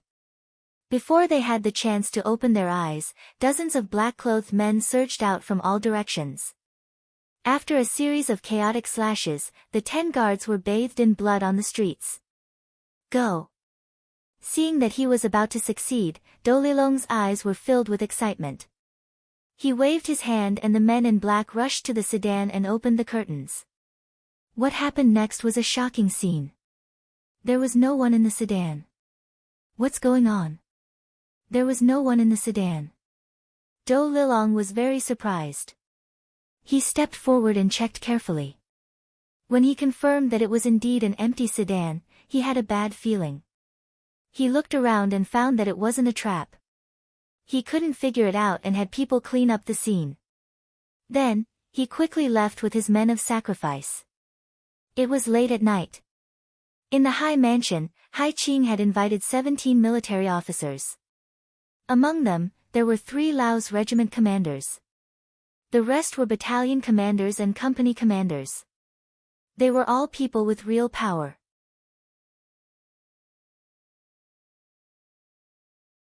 All of them had been invited to this event.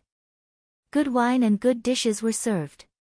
After 3 rounds of wine and 5 dishes, Dou Lilong rushed back and nodded at Qing outside the hall. This was equivalent to a signal for him to act. Qing understood and nodded. Then, he coughed a few times. Then, dozens of men of sacrifice with swords appeared around the hall. They attacked without any explanation. The 17 officers who were completely unprepared and had no weapons in their hands died tragically on the spot. Up until the moment of their deaths, these officers still did not understand why Qing would attack them. What was going on? The hall was still filled with the pungent smell of blood. Dou Lilong had already walked in. He first looked at the corpses in the hall and nodded with satisfaction. Very good, these are the people who led the troops. Once they die, the entire camp will die. Well done. Qing didn't care about this. He was more concerned about Wan Shaoqian's death. Truth be told, although this person was very young, he was very skillful in doing things. In just 4 years, he had grasped the power of the entire Lao province in his hands. Even with Qing's status, whenever he saw this person, he couldn't help but feel afraid. It was like a mountain pressing down on his head. If this person didn't die, he wouldn't have the confidence to rebel. How is it? Is he dead? He's dead, he replied in a firm tone. Although Dou Lilong didn't know why there was no one in the sedan, he didn't intend to tell Qing. Now was the time to rebel and he couldn't be distracted by anything. After hearing the news of Wan Shaoqian's death, Qing heaved a sigh of relief. Then, Dou Lilong asked, "Did you kill He Guang?" "Killed him," Qing, who also had a cunning mind, replied. He thought that He Guang wouldn't be able to recover in a short time. It wouldn't take long for the entire Laos province to change hands and become a part of Siam. If that was the case, that person wouldn't dare to show up again. What was the difference between that and being dead? Both of them kept it a secret from each other and raised their glasses to celebrate. Then, they talked about the operation at night. They would attack the governor's office, the armory, the provincial storehouse, and the granary. In short, before the Siam army arrived, they had to find a way to disrupt the security of Wanxiang City. This was to pave the way for the army to attack.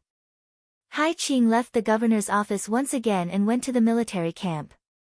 Using military matters as an excuse, he mobilized 2 battalions of 800 men to the granary.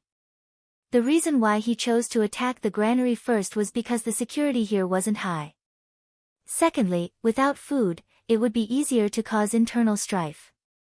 Hai Qing was full of confidence. After Wan Shaochen and He Guang were gone, he was very confident that there weren't many people in Laos who could control him.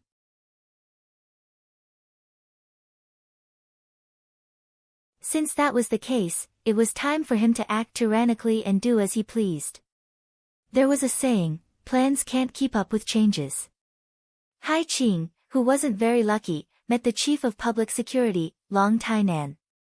Yang Qindong had told the officers more than once that if they wanted to understand the real situation, they had to move around more. Staying in the office and listening to reports every day was a form of work, but it was still too one-sided. Only by going to the grassroots and understanding more would they be able to make the right decisions and do better work. With Yang Qindong's encouragement, those ministers and vice-ministers in Resin City would often take a walk downstairs every once in a while so as to solve the problems that they discovered. This time, Long Tainan came to Wanxiang City to inspect the security. In the security work, the security at night was often the highlight. Today, Long Tainan was inspecting the security of Wanxiang City at night. Unfortunately, he met the Laotian army led by Hai Qing on the streets. When the two sides met, Long Tainan stopped and asked, "Which department are you from? It's so late, why are there so many people on the streets? What's the matter?" By right, the Ministry of Public Security had no jurisdiction over the army. However, Long Tainan was a minister. Even the governor of Laos, Wan Shaochen, was a level lower than him. Furthermore, he was from the cold front and had responsibilities.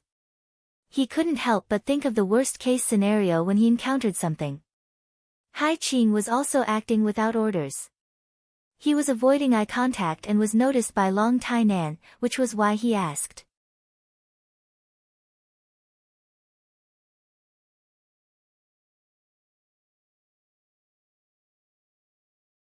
Chapter 10:18.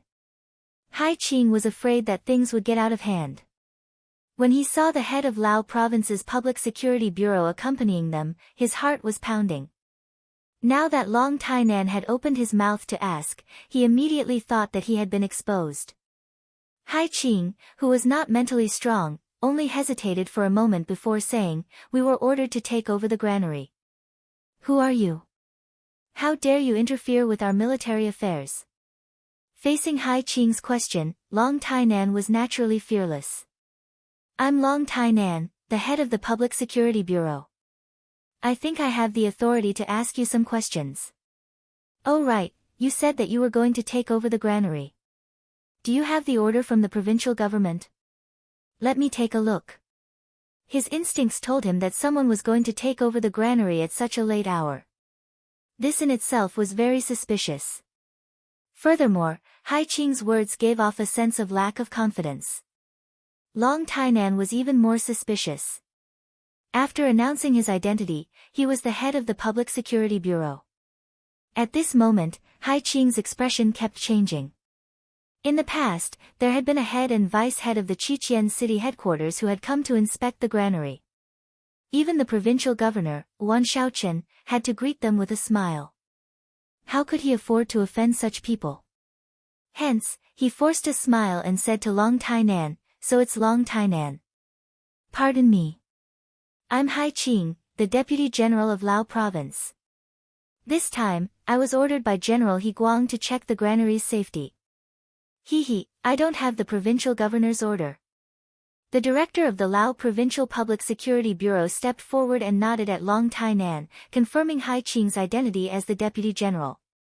If it was anyone else, since they were all on the same side, and they were both from the military and police, they would not ask too much. However, Long Tainan was a serious person. Hearing that the other party did not have the provincial governor's order, he said, "Since you're following General He Guang's orders, you should have his order, right? Can you take it out for me to take a look?" If he had known earlier, he would have forged a fake order.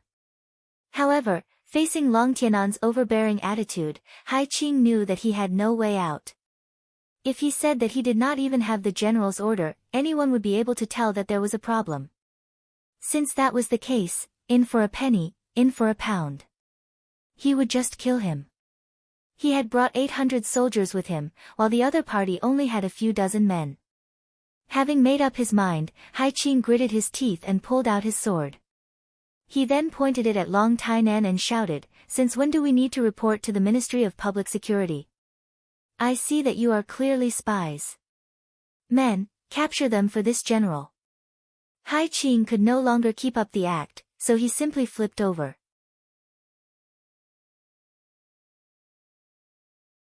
When he did that, some of the Laotian soldiers instinctively pulled out their swords and faced Long Tainan and the others. For a moment, the whole street was filled with people pulling out their swords. When Long Tainan saw Qing's actions, he sneered. He was almost certain that there was something wrong with Qing.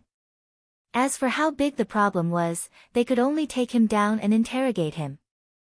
Therefore, he was fearless.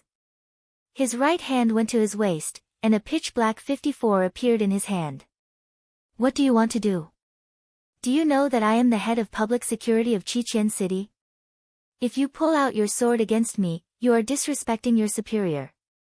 Based on this, I can punish you." The head of public security was also stunned by this scene. When he heard Long Tianan's shout, he also shouted, "That's right. This is head of public security who was sent by the higher-ups to check on our work. How can you pull out your swords against him? This is a serious crime. Quickly put away your swords."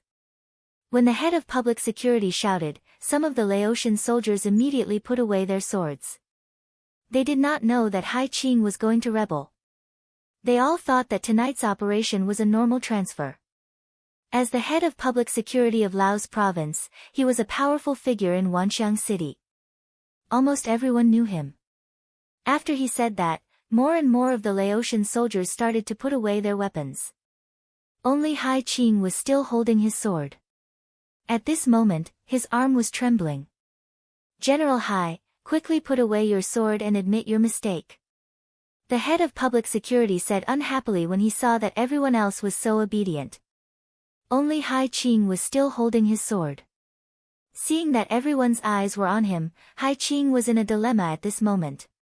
If he put away his sword, he would have to face Long Tianan's interrogation. Some things might be exposed if he asked. Qing, who no longer had a way out, simply ignored the others and slashed at Long Tianan's body with his long saber.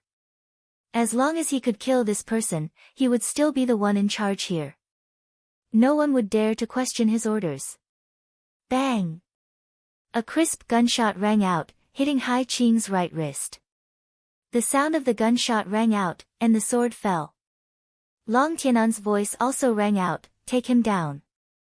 This person might be a big problem." A group of public security soldiers rushed forward and held Qing down. This scene was witnessed by the 800 Laotian soldiers, but no one dared to move. This was Qing's mistake. He did bring 800 soldiers with him, but these people were not his soldiers. They were the soldiers of Laos province, Yangtze's soldiers. When they saw a higher-ranking officer appear, they would instinctively stand aside and watch. This was because even they did not know what was going on.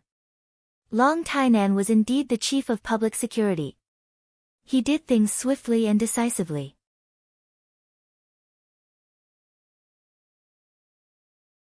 An hour after Qing was taken away, he was tortured to open his mouth. He found out that the Laotian general He Guang was injured and the provincial governor, Wan Shaochen, might be dead. Send someone to the high residence to take down Du Lilong. At the same time, send a telegram to the 6th young master to report what happened here and that the Siam army is about to attack Wanxiang city. After knowing part of the truth, Long Tainan felt the importance of this matter. He sent out orders one by one. What Long Tainan did not know was that 2 days later, not only Laos province was in danger, but Cambodia province was also in danger. They were the real targets of the Siam army. Since the destruction of Jiaozhi province and the establishment of Vietnam province, Siam, as a large country in the southeast, had been paying attention to the situation here.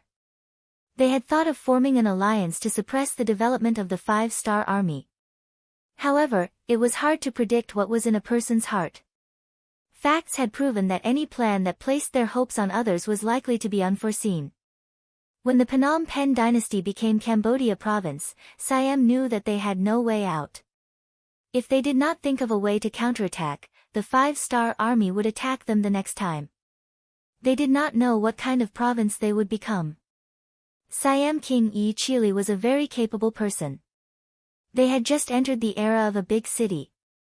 The era of a big city meant that the ruler of the big city had been influenced by the Khmer culture from the start. They were no longer the benevolent and approachable ruler of the Sukhothai dynasty. They were autocratic emperors who used the title of King of Gods. When Siam entered the era of a big city, be it military, politics or the morale of the people, they were all very strong. In the past, Siam had a permanent army of 500,000 soldiers. 2 years ago, they recruited another 300,000 soldiers. Now that they had completed their training, they only needed to go through a few battles before they could be considered a qualified army. In the past few years, they had been trading with Laos province. They had made a lot of money using the geographical advantage and finally had the advantage of commanding a war. They stockpiled food, forged weapons, and waited for an opportunity. This time, when they heard that the Five-Star Army was going up against Dafei, they sighed at the fact that Yang Qindong was willing to cause trouble everywhere. King Yi Chili, who could also be called the King of Gods, sensed the appearance of an opportunity. Taking advantage of the fact that the Five-Star Army was unable to split up, Yi Chili gave the order to attack. In order to achieve the goal of severely damaging the Five-Star Army, General Godin led the 200,000 Siam troops up north to Wulong City and directly to Wanxiang City in Laos province. Then, General Tong led the troops to the east to Sanlong City in Cambodia province. After that, they went through Wulong City to Phnom Penh City. This position was less than 400 miles away from Suong City. In order to achieve the goal of speed, before Yi Chili gave the order to attack, he did not even inform his ally, the Awad dynasty, to prevent the news from being leaked. Only a few generals knew about the news. When the army set off, they used the excuse of training as an excuse to hide it from Yang Xie's intelligence network. Only after Long Tainan captured Hai Qing did Yang Qindong hear about it for the first time. One could not blame the intelligence network for being late. After all, reality had proven the strength of the Five-Star Army countless times. If they did not find trouble with others, they would be thankful. Who would take the initiative to find trouble with them? However, that was the truth. The sudden attack of the Siam army caught many people off guard. Not long after the news spread, Laos and Cambodia province were in a state of emergency. Telegrams asking for help were sent to Yang Qindong one after another. The action of the Siam army was equivalent to igniting the flames of war in the backyard. This was also out of Yang Qindong's expectations. However, he did not panic. Although the intelligence report said that the Siam army had 800,000 soldiers, which was quite scary, since ancient times, he had always dealt with the situation accordingly. Since there was a problem, he just had to think of a way to solve it.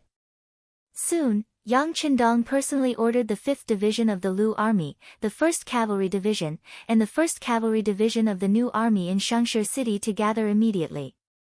They had to prepare all the materials and equipment needed for battle and be ready to enter the battlefield at any time.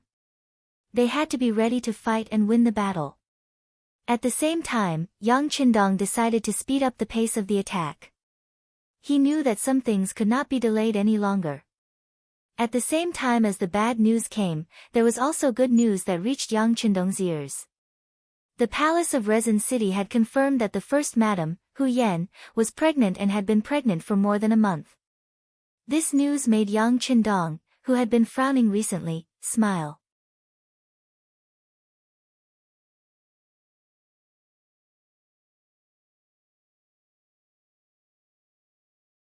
Chapter 1019.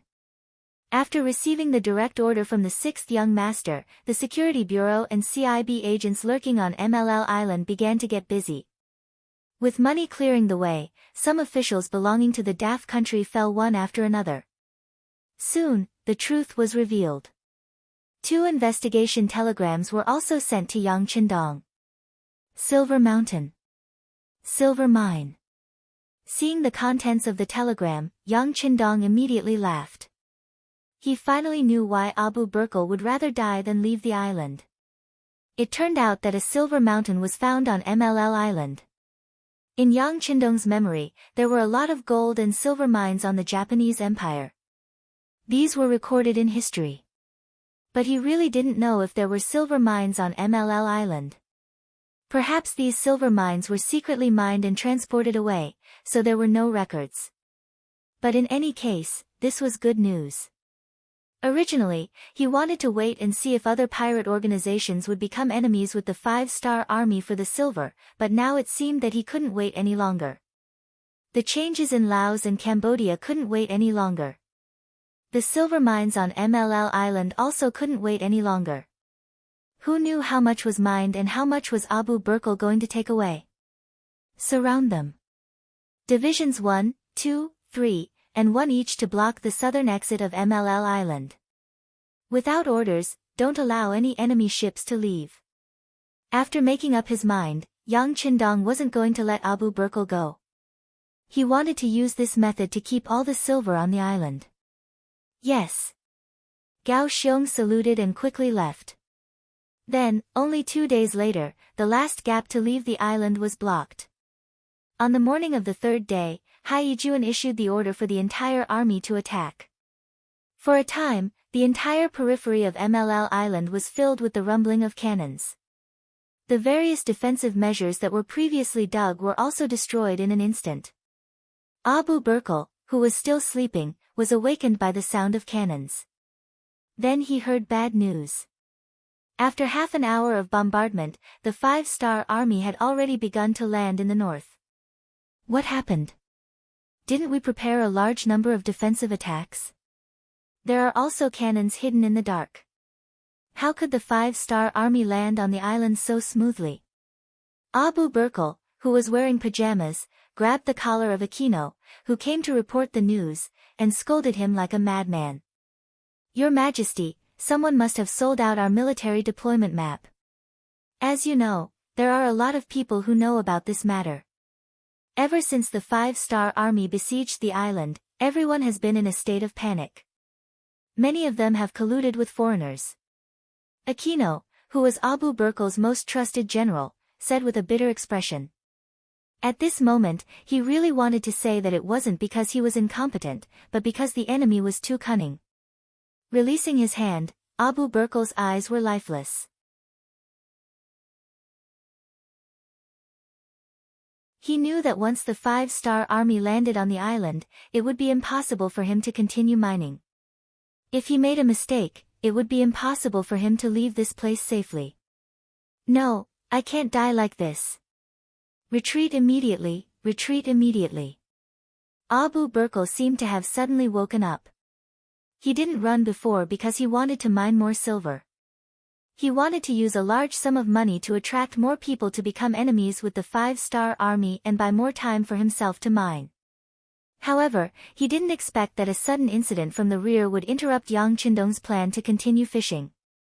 He couldn't wait any longer and finally made his move, catching Abu Burkle off guard. Abu Burkle prepared to retreat. Boxes of prepared silver were lifted from the palace and transported to the nearby docks. But when they were only halfway there, bad luck came. A large number of warships with the 5-star flag appeared from the south. Their path of retreat was blocked. Charge out a path of blood. Anyone who can open a path will be rewarded 10,000 silvers. 10,000 silvers. The enraged Abu Burkle roared loudly. He didn't want to die, and he didn't want his silver to be stolen. Therefore, he gave out the order for a large reward. As the saying goes, when there is a large reward, there will be brave men. After the reward was given out, there were indeed a few desperados who went straight to the warships at the docks. They wanted to gamble and take a gamble.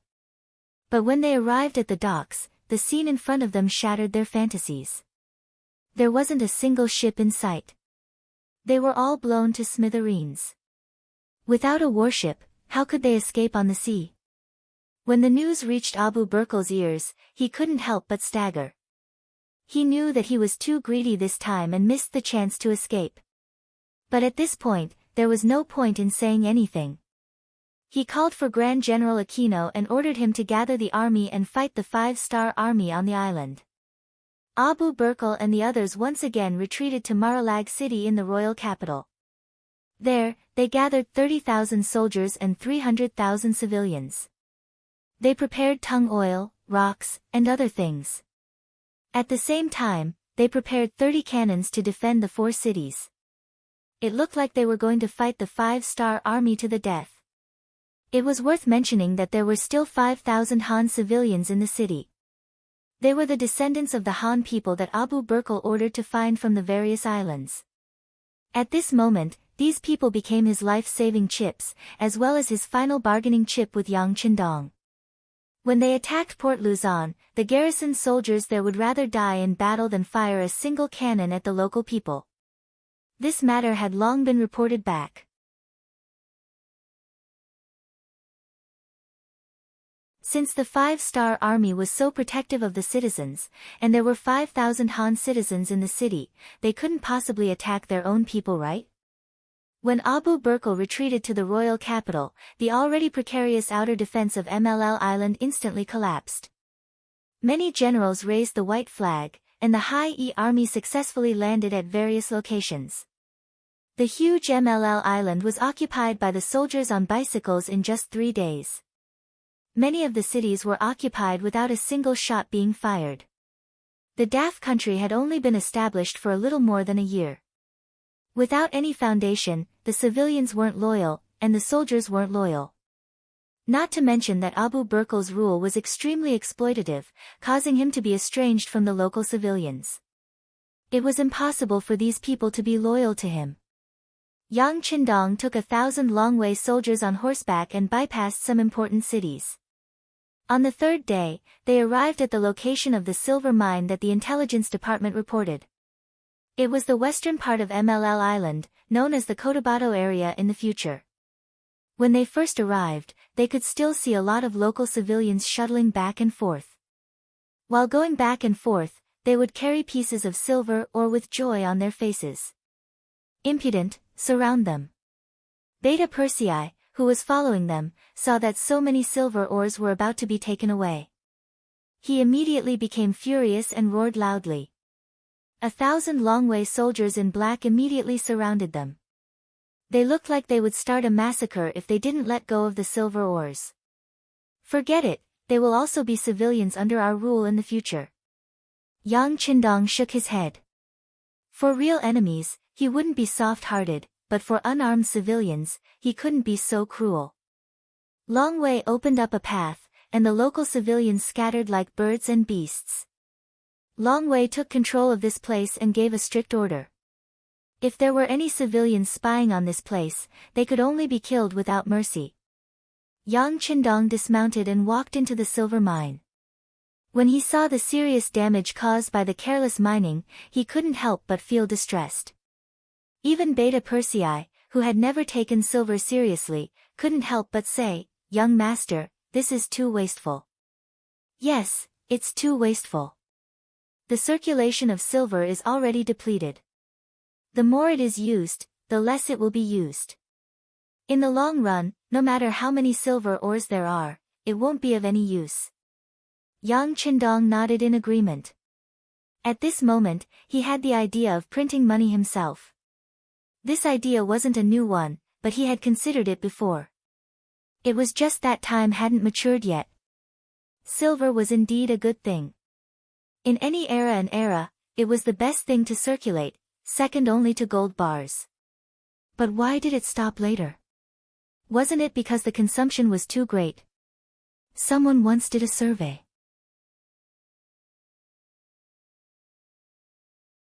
After a few years, 1 tael of silver would eventually be left with half a tael after constant circulation and friction. This was equivalent to shrinking wealth. In the long run, no matter how much silver there was, it wouldn't be enough for such consumption. Replacing silver with paper money was an inevitable development in the future. Today's Yang Qindong was no longer a scholar with no military power. The power in his hands was already very great, and Yang Xie's products had always been in short supply. As long as they were the first to promote it, paper money was very likely to become a circulating thing and replace gold and silver.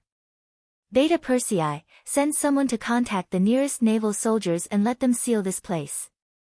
When the silver mining team appears, we can start mining. Don't waste a single cent, Yang Qindong said with heartache as he reached out and touched the mountain that had already been mined.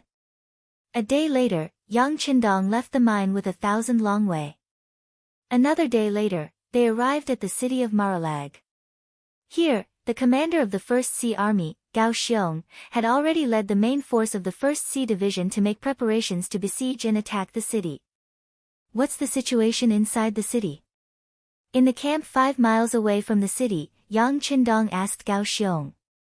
Reporting to the 6th young master, there are about 30,000 soldiers of the Great F Kingdom in the city.